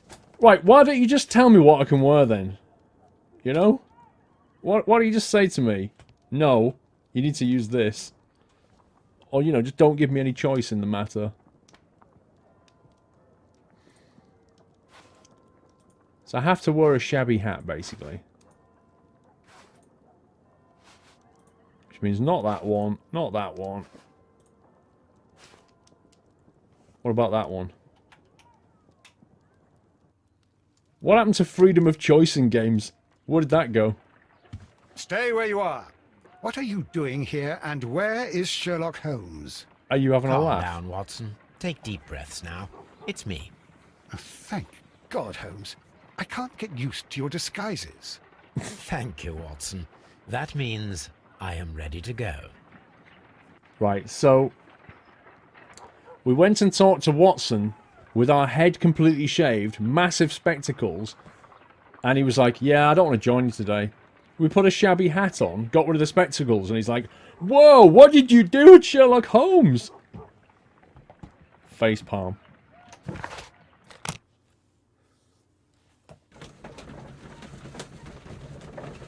Look at him. He looks so cool. That is such a good look for Sherlock. Who are you? What's your name? My name is Nigel. I'm here to open the locks. Talented, eh? Let's see. Go inside the marquee and show yourself to Charles Foley. And I'd highly advise you not to trick him. Got that? I've got it. I love this accent. My name's Nigel. Right, let's have a look around the circus before we go in. Oh, some music's kicked in. I want to make him say everything I can because I love the accents. I love this Nigel persona he's got. Oh, can we ever go with this? Magic ball? Oh, I want a magic ball. Guys, there's 3 magic balls left. What do they do? Oh, this is awesome.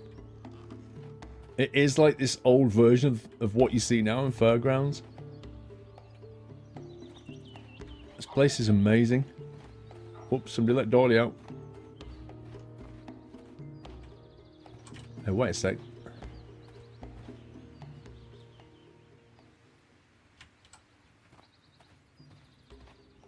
I like how the music starts when I walk inside. This is so cool, though.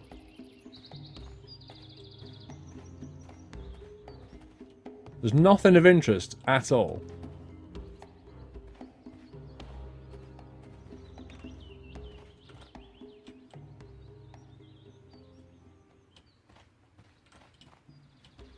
He wants a soda drink. Right, let's go and pick a lock. We've got to prove ourselves. So you're a lock picker. Everything's here, just as you asked. And what about the money? Some of the barrels are wet. Transportation issues, it couldn't be helped. Whatever. We'll be here after midnight to pick up the supplies. I want to be paid first. No. You'll be paid after we make the transfer, as I said. Right? I hope that no one saw you. The police are on the lookout. Of course not. I'm a professional. Glad to hear it. Be ready for tonight, then. What's going down at tonight, eh?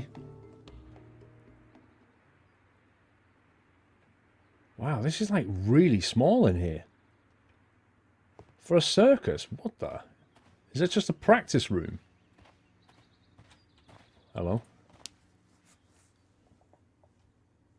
Printing poster. Rise up and keep rising from lambs into lions. From lambs into lions. Those are words of encouragement and defiance. Political circus. That's a picture of a contemporary gentleman wearing a Robin Hood hat. Oh, yeah. Interesting. This poster was clearly made to fire up rebellion amongst the people. This printing press is old, but still quite capable of printing hundreds of pages per day. There are enough posters to paste across half of London's walls. Interesting. We're kind of getting some motive coming out now. Bailey the Gamer. Hi, Paul. Love all your vids. Just thought I would do my first delivery. It is indeed your first delivery, Billy. Thank you so much, sir. Thank you for your support. Barrels. This wooden barrel is damaged. It is difficult to say what is inside. Open it? There is a spot on this barrel that was intentionally painted out. Hang on, I need to send a text.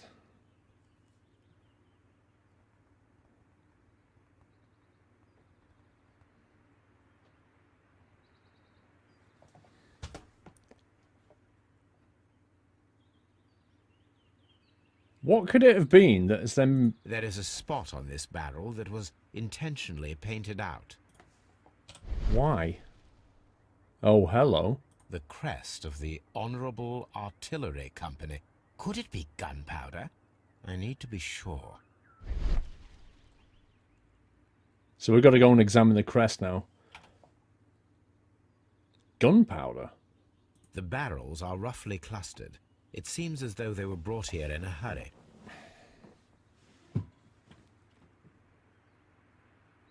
Nothing else here, is there? What's that?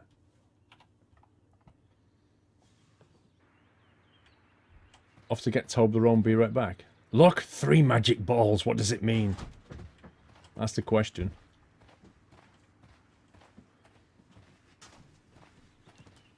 Can we go through here, I wonder? Can I have a Coke? Cock.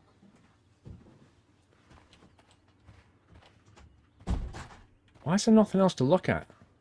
Oh, can we ever go with a unicycle? That would be so awesome to get Sherlock on a unicycle. Missed a part of the barrel. I thought I'd done it all. Hang on. Oh.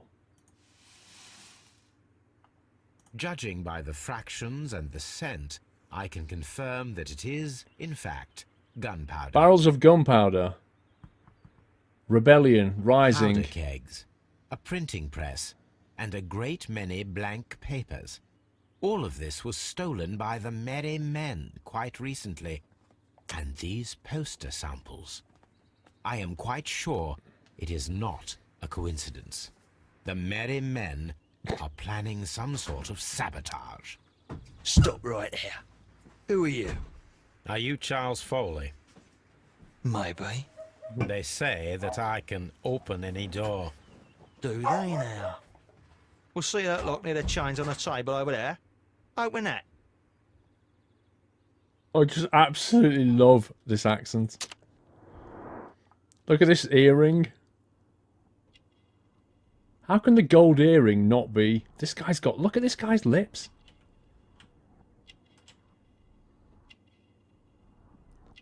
Aye, aye. A complex key. Leader of the Merry Men.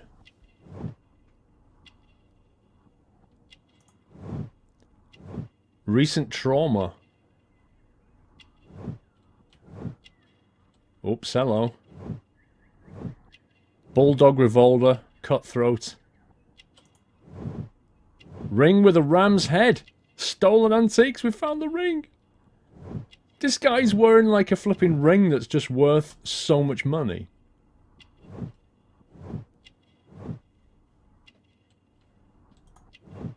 Taped fingers. Agility practice. Acrobat. Oh my god. A methodical man. If we haven't just found the murderer, then, you know. I don't know how it could make it more obvious than to say this is the murderer. Look, this is a guy that can climb walls and has a revolver and was involved in some kind of recent trauma. Right, where's the lock? Lock picking hype. Okay, how many have we got?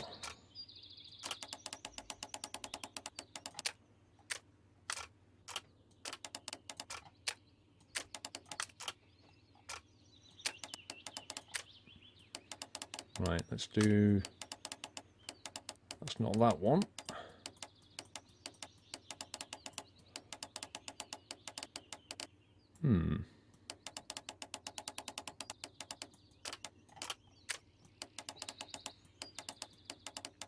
Wait a second. Let's get the outer edges lined up first. Is that the outer edge is there, then there. Let's get that lined up.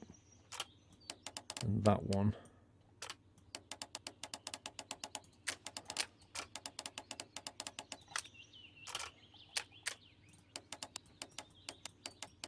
That has to line up with that. That looks pretty close. Looks like that one's wrong somehow.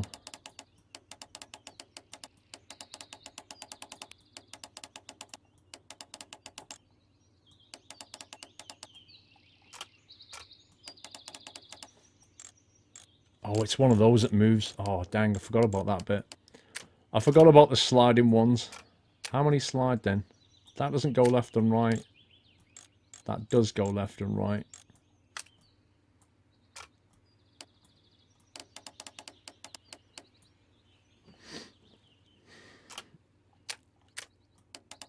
I need to get that one out the way.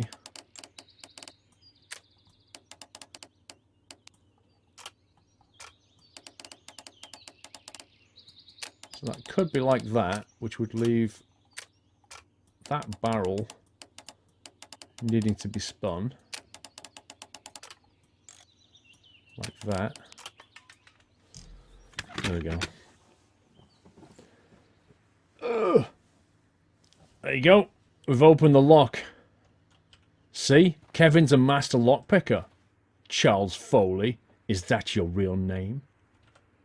Charles? I need to find out what's behind this Charles Foley. Hang on a minute. We just opened the lock like he told us to. Why won't he talk to us? We did what he asked.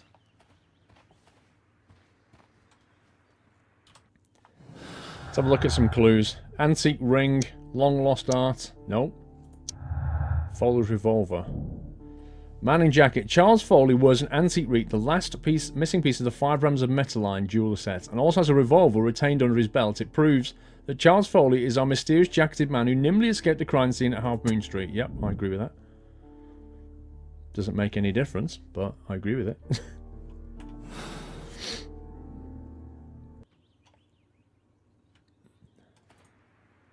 Here we go. Ah, well, they're right. What's your name? Nigel Shirley, from York. Nigel from York. Never heard anything about you. How'd you hear about me? How did we hear about him? Turner's limp? No. Turner's contradiction? No. Door key? No. Antique bracelet? Jailed thief. It's a long story. I met your brother, Vincent the Butcher Foley, in prison. He told me all about his betrayal and all about you. Before I was released, he told me that you might find a job for me one day and pay me some money for me craft. Well, he died 7 days ago in prison. Dun, dun, dun. I'm sorry to hear that. That's all right. The traitor has paid the blood price for it. And you'll do the job anyway, because I need a talented lockpicker. I know just where to search for his legacy. It's all about the Hellenistic treasures, isn't it? Osh, you fool. Now, listen up. You'll come with us tonight, and you better mind yourself. Us? Wait. Who's coming then? Billy, Jack and me. And what will I get for that? We'll share the loot. The one you seem to know about. Right. Wait for us at the abandoned manor house on the corner of Ladbroke Grove and Kensington Park Road at midnight. Deal. Ain't it? This accent is just killing me. Okay. Solve the crime. Find and examine the secret lock at Notting Hill Manor. Okay. How do we get to Notting Hill Manor like that? He sounds like Steve.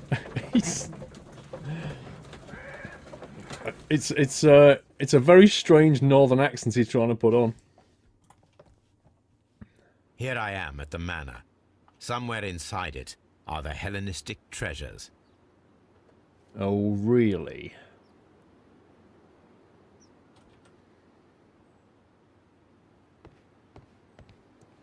This lock is quite old. It shouldn't be much of a challenge. Lockpicking hype. You what? Shouldn't be much of a challenge. State of it. Okay, could possibly go that way, but I don't trust it. Let me spin it around a bit. Let's try that.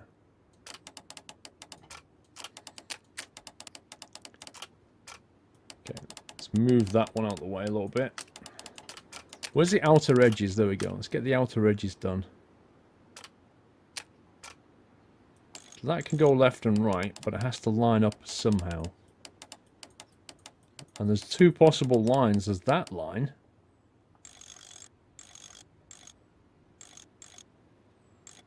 That line and the other line.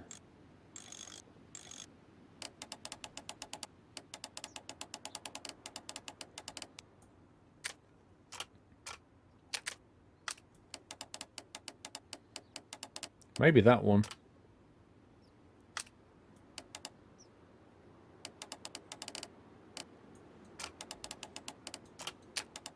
Okay.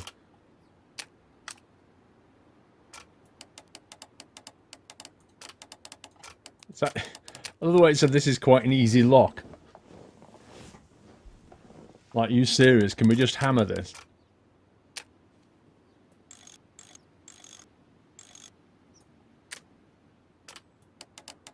So these dots here... How do we line up those two lines? There's one line. In order to have two lines, we'd have to have one line like that. And then... I don't know, like another line that comes up.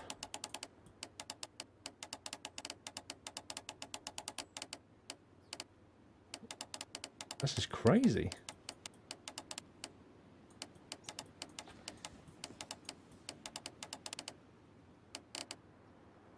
It can't end like that unless it slides. Aha. Aha. There you go. Whew. Yeah, it's an easy lock. I need to find where the safe is hidden and lockpick it. My god, I have to lockpick a safe.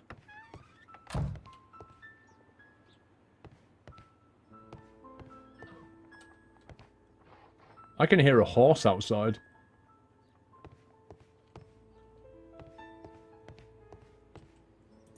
Bookcase. This cupboard is an absolute mess. Why is that a clue? Several books have fallen from the shelves. It seems as though this cupboard can be moved. I'll give it a try. That's why it's a clue.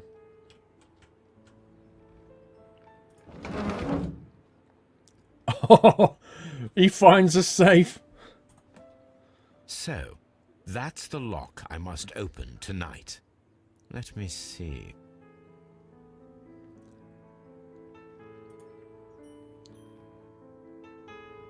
Oh, wow.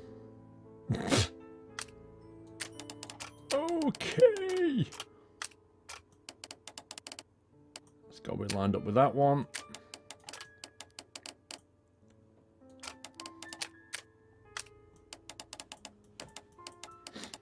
That's got to be lined up with that one.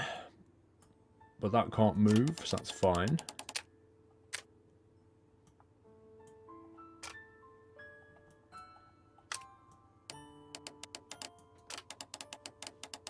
That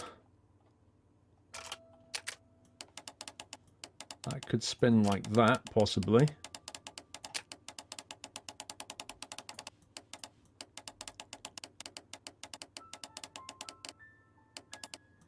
This is going to be tricky. No, that's got to be right, isn't it? Which is the one that goes left and right?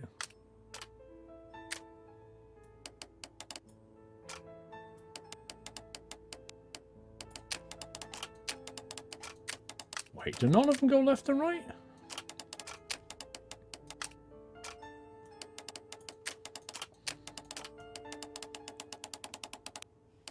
I don't understand that it doesn't move left and right, but it should. It's got teeth that match the other one.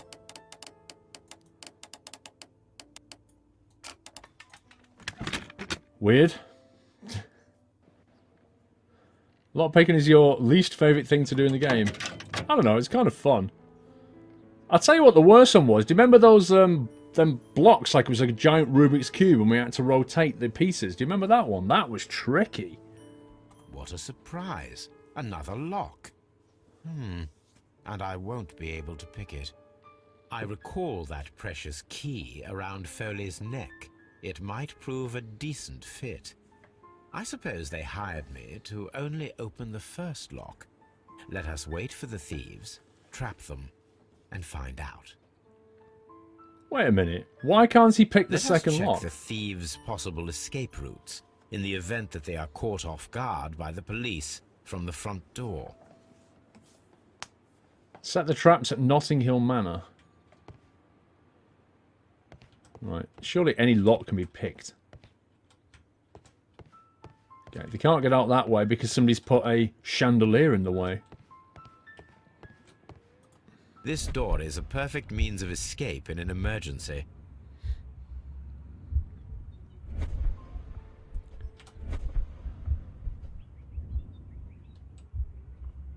Okay.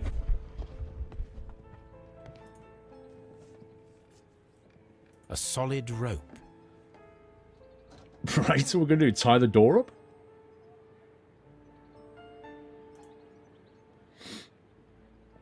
This should be useful. What's he doing?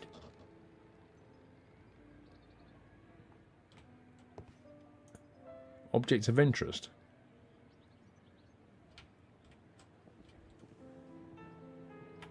Okay, we're going to need the rope in a minute. Are we going to put the chair on the outside of the door or something and stop them getting out? Oh, Blay, block with the chair. That's one done. The door is now blocked. Surely before they start opening the lock, they're going to actually take a look around. Why is the trapdoor of no interest? The ground floor window is a perfect way to escape the police. Okay, so what are we going to do about it? Let's put a grandfather clock in front of the window.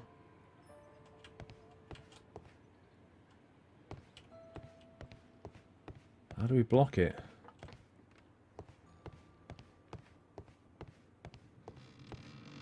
Man, this house is creepy. Although this window is high above the ground, it would be possible for one of the thieves to attempt to use it for their escape. Oh yeah, apart from they fall to some serious injury. Let me take this table. This should be useful. Put it in my pocket.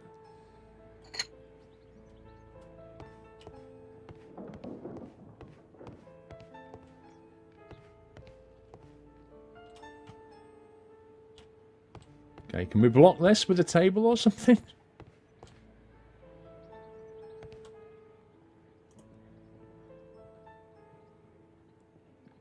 Drop bead necklace.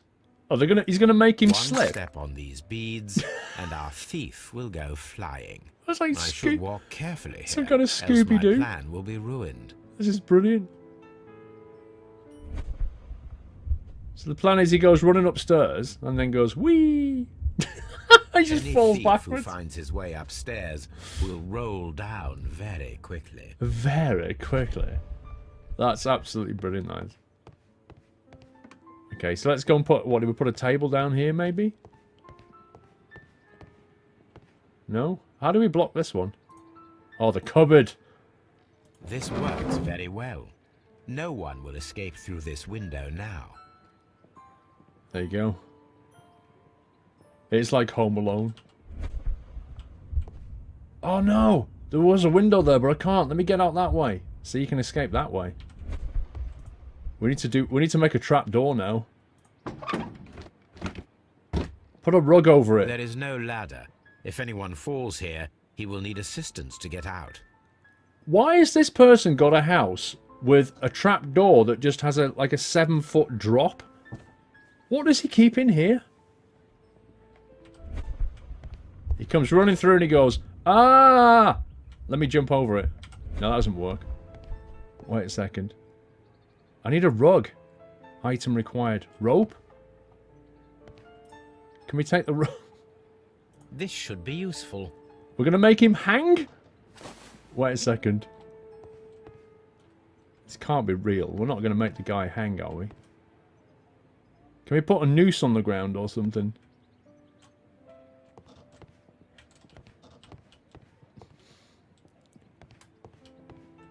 What else can we take? We need a rug. Surely we need a rug. It seems like the obvious thing to do. You just put something over the top of the hole. Chandelier. Attach the rope to the chandelier. I wonder what this old chandelier is doing on the floor. It looks as though it was poorly attached.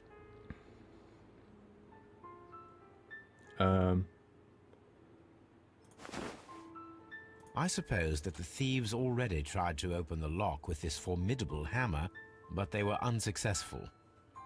Right.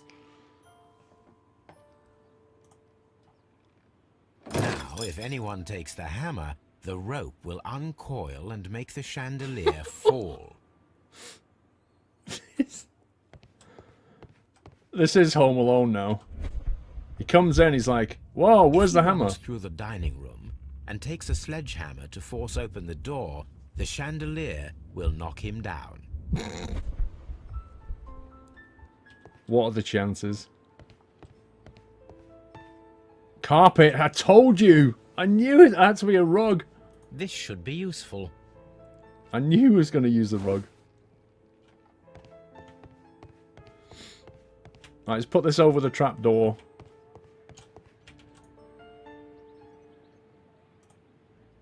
See? Now, it's not an open hatch, just a nice carpet on the floor. I should walk carefully here, else my plan will be ruined. I should walk carefully here. Let me see him fall.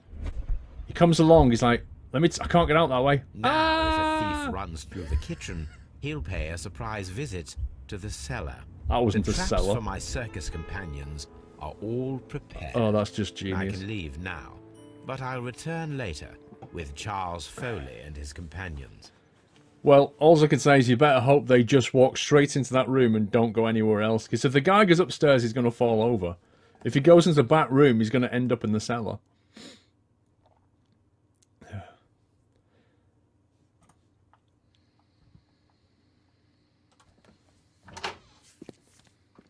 Where's Admiral Akbar? Police! Police! It's a twap. Look at them all.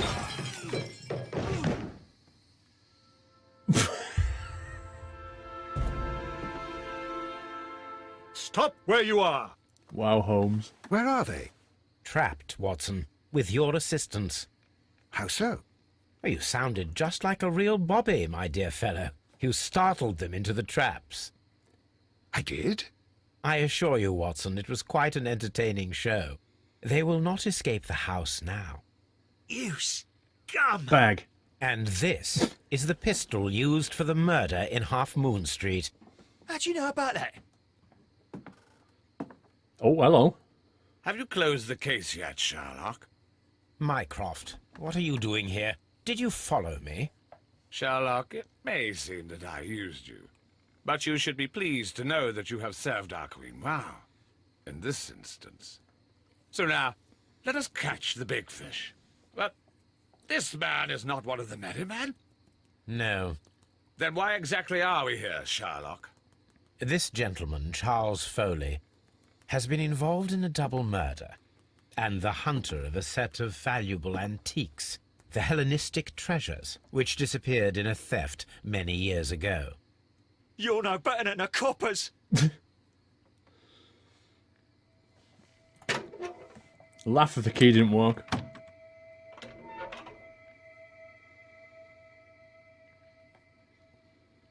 Holmes, that is incredible. The Hellenistic treasures. Indeed. Nothing but trifles. Where are the merry men? Trifles? I don't know why you are asking me, Mycroft. They are yours to find. Stephen I'll Fry. see you soon, dear brother. Dear brother. The voice acts in this game. Set the traps in Nottingham Manor completed. Don't move, you flim-flammer. You what, mate? The trap with the chandelier worked perfectly. Charles Foley has been knocked down. Holmes, I had no doubt that you would catch the thieves. Mr. Holmes? Where's the other guy? One of Foley's companions. He is unconscious. Like, shouldn't the police be, I don't know, maybe handcuffing people, or, you know, so that when they wake up, they don't just run out? Hello? One of Foley's companions. He is unconscious. I think he got the worst deal. Right. Precious safe, long lost art. The antiques discovered inside the hidden safe, the abandoned manor at Notting Hill, represent the collection of Hellenistic treasures stolen in 1885 and considered to be lost. Foley's vengeance. Oh, wow. Condemn Foley. Charles Foley organised and executed a wicked plan of revenge with the added theft of treasure, ancient and valuable treasures. He deserves the rope. Or, Charles Foley will be imprisoned for organising a grand theft. Since he's not directly guilty of murder, his sentence will be shortened. Surely it's Foley. It's cut and dry, isn't it? There was nothing else to look at, is there? We never did find out about that. Like what animal that's from. Do we just condemn him? Is there anything else to look at? It kind of feels like it's this guy. Captain Scumbag on the floor.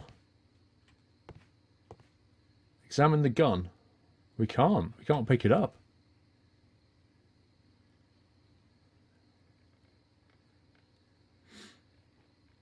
It's camel hair coat. Is that what it is? There's nothing else to solve. There's no... I guess we just try and condemn him, I guess.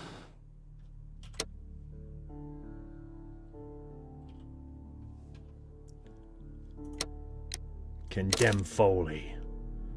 Confirm your moral choice. Give him the rope. Let's find out. Charles Foley, you committed the crime of premeditated murder and of theft. You will be severely punished for your deeds. You are pitiful. Hang on, G-Man. You Scotland Yard dog. Save your words for the gallows. I'm sure the journalists will love them. I shall leave now, Watson. Gentlemen, please take our friends here into custody. Where are you going? I have unfinished business. I'll see you at Baker Street. With Wiggins. He's just going to see Wiggins. G-Man 801, hi Paul, how are you? This is my first delivery, so here's a little something. I enjoy the content you bring. Sadly, my parents' really good friend died last night due to cancer, and my family is upset. Oh no, G-Man. That's not good. Thank you for your first delivery. I hope that's not... well, it's nothing to say about that, apart from best wishes, sir. But thank you for your delivery. And thank you for your support.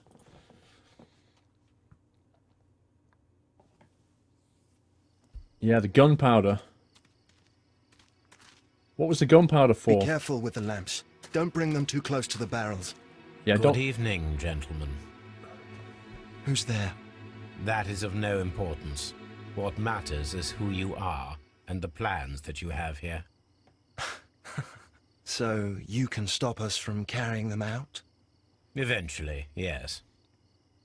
Hey, careful. You'll blow us all up. I'm listening. We are a group known as the Merry Men. But I suppose you knew that already. We are the men who've already lost everything of value in their lives. We are ruined shopkeepers. We are workers who were fired from their jobs. Honest people who were robbed. We were forced out from our homes and thrown onto the street. And all of this in the name of the so-called law.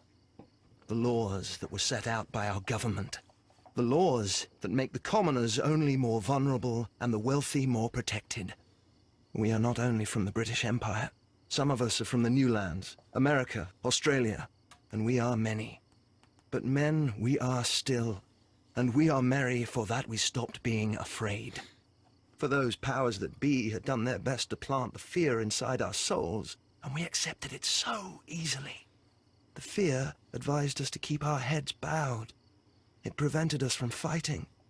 Bankers and politicians, they own our lives, our work, our bread, and they push us to compete between each other, just to see who may serve them better.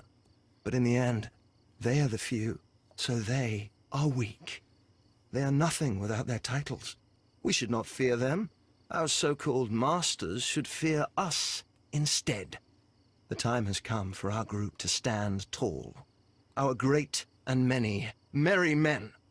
We are going to blow up the London Stock Exchange. No life shall be lost. But ownerships, debts, and property titles? They shall all be destroyed. They're only papers, after all. So many people will be freed over this night. That is a radical step to take. What result do you truly expect? Chaos. But soon people will understand that they are free, and that they don't belong to anyone. They will be able to work for themselves, together, without letting the rulers dictate what to do, and finally justice will arise. What you are intending to do is a crime. It is not justice.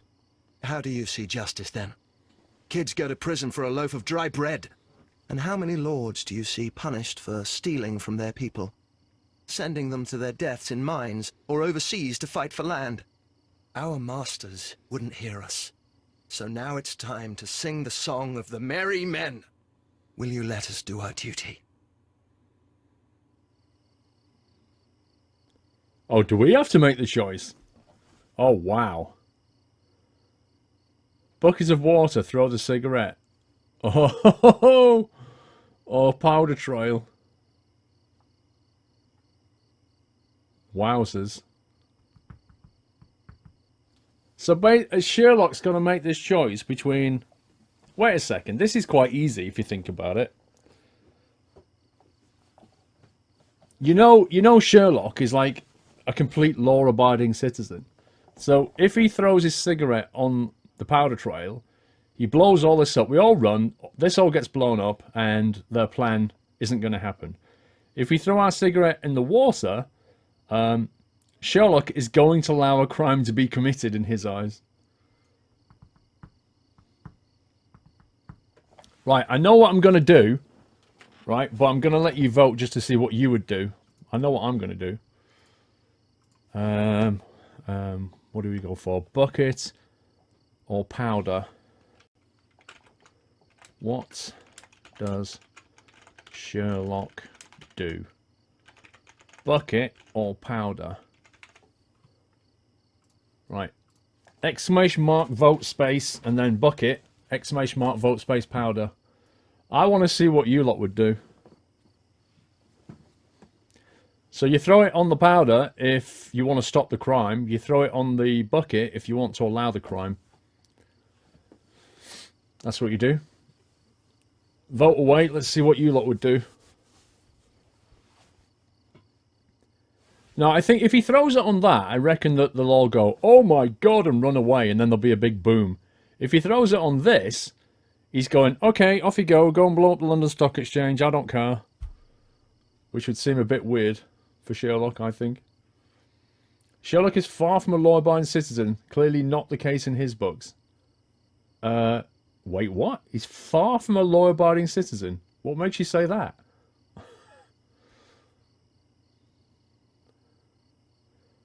What have we got?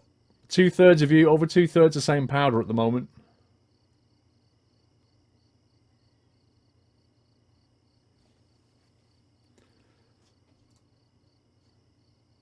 Okay, right, let's close it. Right, voting's ended. 70% of you say powder and 30% of you say bucket.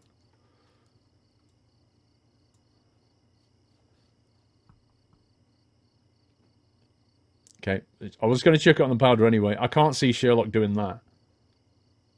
I just can't see Sherlock letting them blow up the London Stock Exchange. Read the books, he's not law-abiding, says Mer. Well, if he let the stock exchange be blown up, he would pretty much be out of work, wouldn't he? When people fight the order, they are too blind to see the consequences that throw society into chaos. I shall stop your actions, but not you. Run. Now!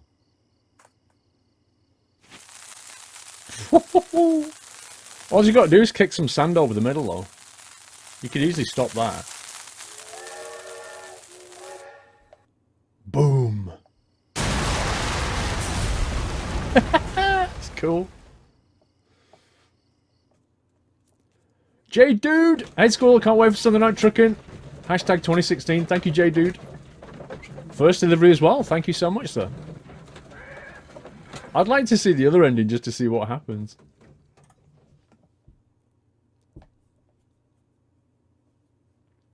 So, you're interested in Russian literature now? Quite lately. It is an interesting book. I remember a few lines. Really? I tried reading it myself, but I had a hard time understanding it. Yes, Doctor. It's about intelligence. Sherlock, I vaguely recall one of the lines. Sometimes it takes something more than intelligence to act intelligently. There were also a few words along the lines of, pain and suffering are always inevitable for a large intelligence and a deep heart. Tell me, Doctor, does my brother show any signs of pain or suffering? Not that I know of. Because you see, Doctor, behind all of his masquerade, my brother does possess a deep heart. So deep that he does not recall where he places his love. Well, I'm sure that... His love and his duty that, in the first place, should be directed towards the Empire. For without it, we would be nothing. A country filled with uncivilized men. And the Empire needs order and discipline. It has no room for chaos. People who commit crimes, or at the very least intend them, deserve punishment, Sherlock. Without justice, there can be no civilization. But we serve the truth, not justice. Your truth, Doctor, that may prove immoral. Allowing people to terrorize London, destabilizing the whole empire. Terrorize only the powers whom you serve, Mycroft. Not I, not Watson, not Mrs. Hudson, not Wiggins. Sherlock, the merry men are to be stopped. Not by me. You created the merry men. Stop them yourself. Only make sure that you don't create 10 more merry men by arresting the one. Good night, Dr. Watson. That's interesting. Anything in the post, Watson? Any clients worthy of our attention? Only a second reminder from Mrs. Hudson about our new neighbour. She urges you to remove your... Oh, I don't care about that. Holmes, the lady who will be moving in shortly has requested the use of our spare room to place all of her boxes. Wait, what? A lady? Right. Do you want to replay it? Hang on, let's see what... Yeah, we did it right. Do you want to replay it but choose water? Just to see what it looks like? Charles Foley organised and executed a wicked plan of revenge for his elder brother. It took 2 human lives and almost resulted in life imprisonment for an innocent man. In fact, his band was hired by the merry men who planned a revolution in London. In addition, he organised the theft of an ancient and valuable treasures that the rightfully belong to the British Museum. He deserves the rope. Yes, okay. Alright, so replay ending. This replay ending will condemn him again, but this time we choose the water and see what happens.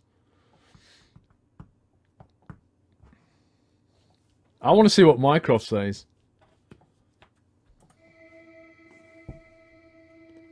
Okay. So it happens when we join the clues, doesn't it? Okay, condemn Foley.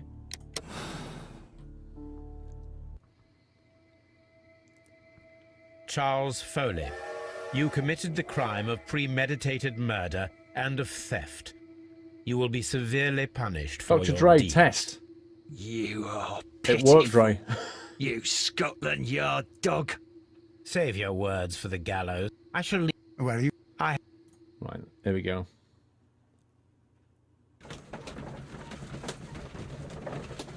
So we're going to condemn that guy anyway.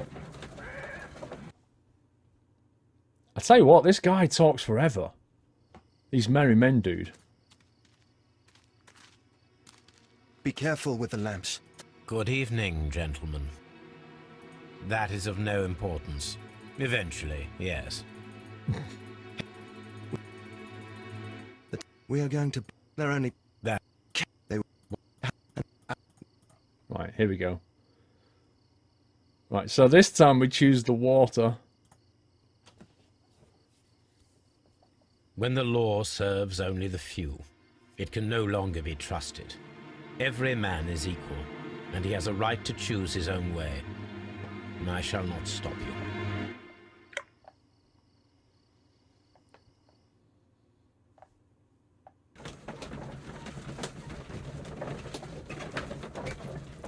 I prefer the other one where things go boom.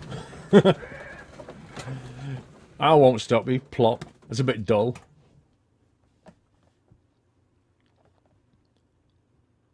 So, you're interested in Russian literature now? Quite, lately. It is an interesting book. I remember a few lines.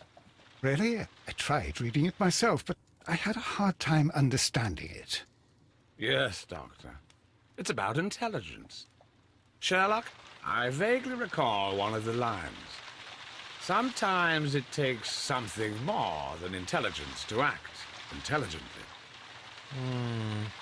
There were also a few words along the lines of, pain and suffering are always inevitable for a large intelligence and a deep heart. Tell me, Doctor, does my brother show any signs of pain or suffering? Not that I know of. Because you see, Doctor, behind all of his masquerade, my brother does possess a deep heart. So deep that he does not recall where he places his love. Well, I'm sure that... His love and his duty that, in the first place, should be directed towards the Empire. For without it, we would be nothing. A country filled with uncivilized men. I should leave now. Sherlock, Dr. Watson. Holmes, what just happened? What was that? The start of a new world. Anything in the post, Watson? Any clients worthy of our attention? Only a second reminder from Mrs. Hudson about our new neighbour. She urges you to remove your... Oh, I don't care about that. Holmes, the lady who will be moving in shortly has requested the use of our spare room to place all Bet you're of glad her I didn't skip it boxes. now. Wait. What? A lady? Wow.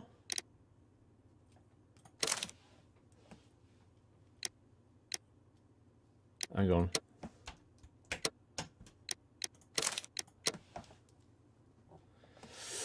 Case statistics. People solved the same case where you did 96%. People made the same moral choice 83%. Blimey. Guilty Brotherhood, Their Crimes, Your Punishments, and I Never Guess 6 out of 6. Cutscene hype! Well, that's it. We completed the game. That was actually pretty fun. That's got quite a lot of gameplay hours in it, that has. The voice acting is just hilarious. The graphics are good, the stories are cool. I like it. I think it's a good game. I enjoyed that.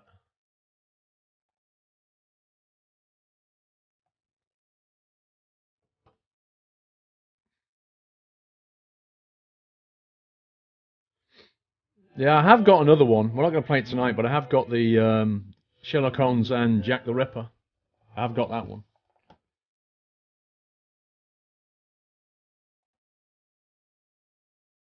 The production quality on it is really good.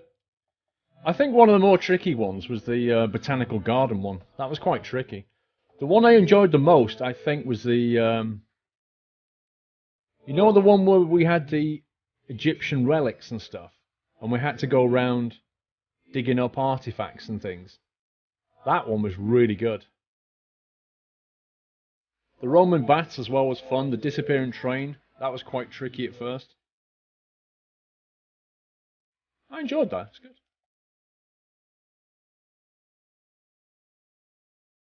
It's one of my favourite series from you. Yeah, I enjoyed it, DJ. I've heard that Jack the Ripper's pretty good as well.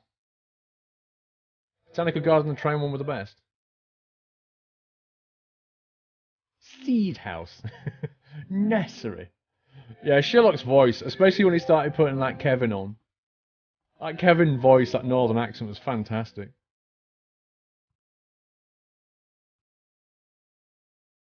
Cool. See you lager. See you lager, Cameron.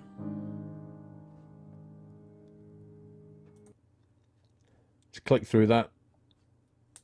Let's see if there's anything else, otherwise we're going to quit. You should play Sherlock Holmes, the Young Sherlock, The Legacy of Doyle. Why, are you for real?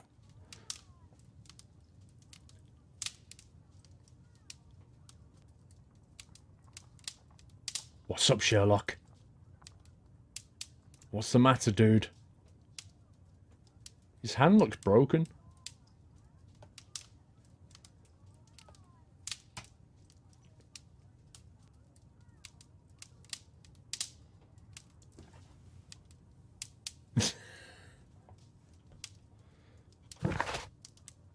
Crimes and Punishments. Done. GG. Which one was it? The Fate of Black Peter, Riddle on the Rails, Bloodbath, Abbey Granger for... I think it was that one, wasn't it? Captain's the Killer. Fate of Black Peter. Oh, that was the one where the guy got harpooned. Yeah, I remember that one. Riddle on the Rails was Disappearing Rail. Bloodbath was the Roman Bloodbath. That one. That one with a dagger that was made out of ice. That was cool, that one. Difficult, but cool. Abbey Granger for... Yeah, that was the seaman, wasn't it? Not the pirate, the guy, the captain or something. Key Gardens Drama. Seed House. And Half Moon Walk. Sweet! We're done! That was fun. Transocean hype! I don't know, do we do Jack the Ripper next time, maybe?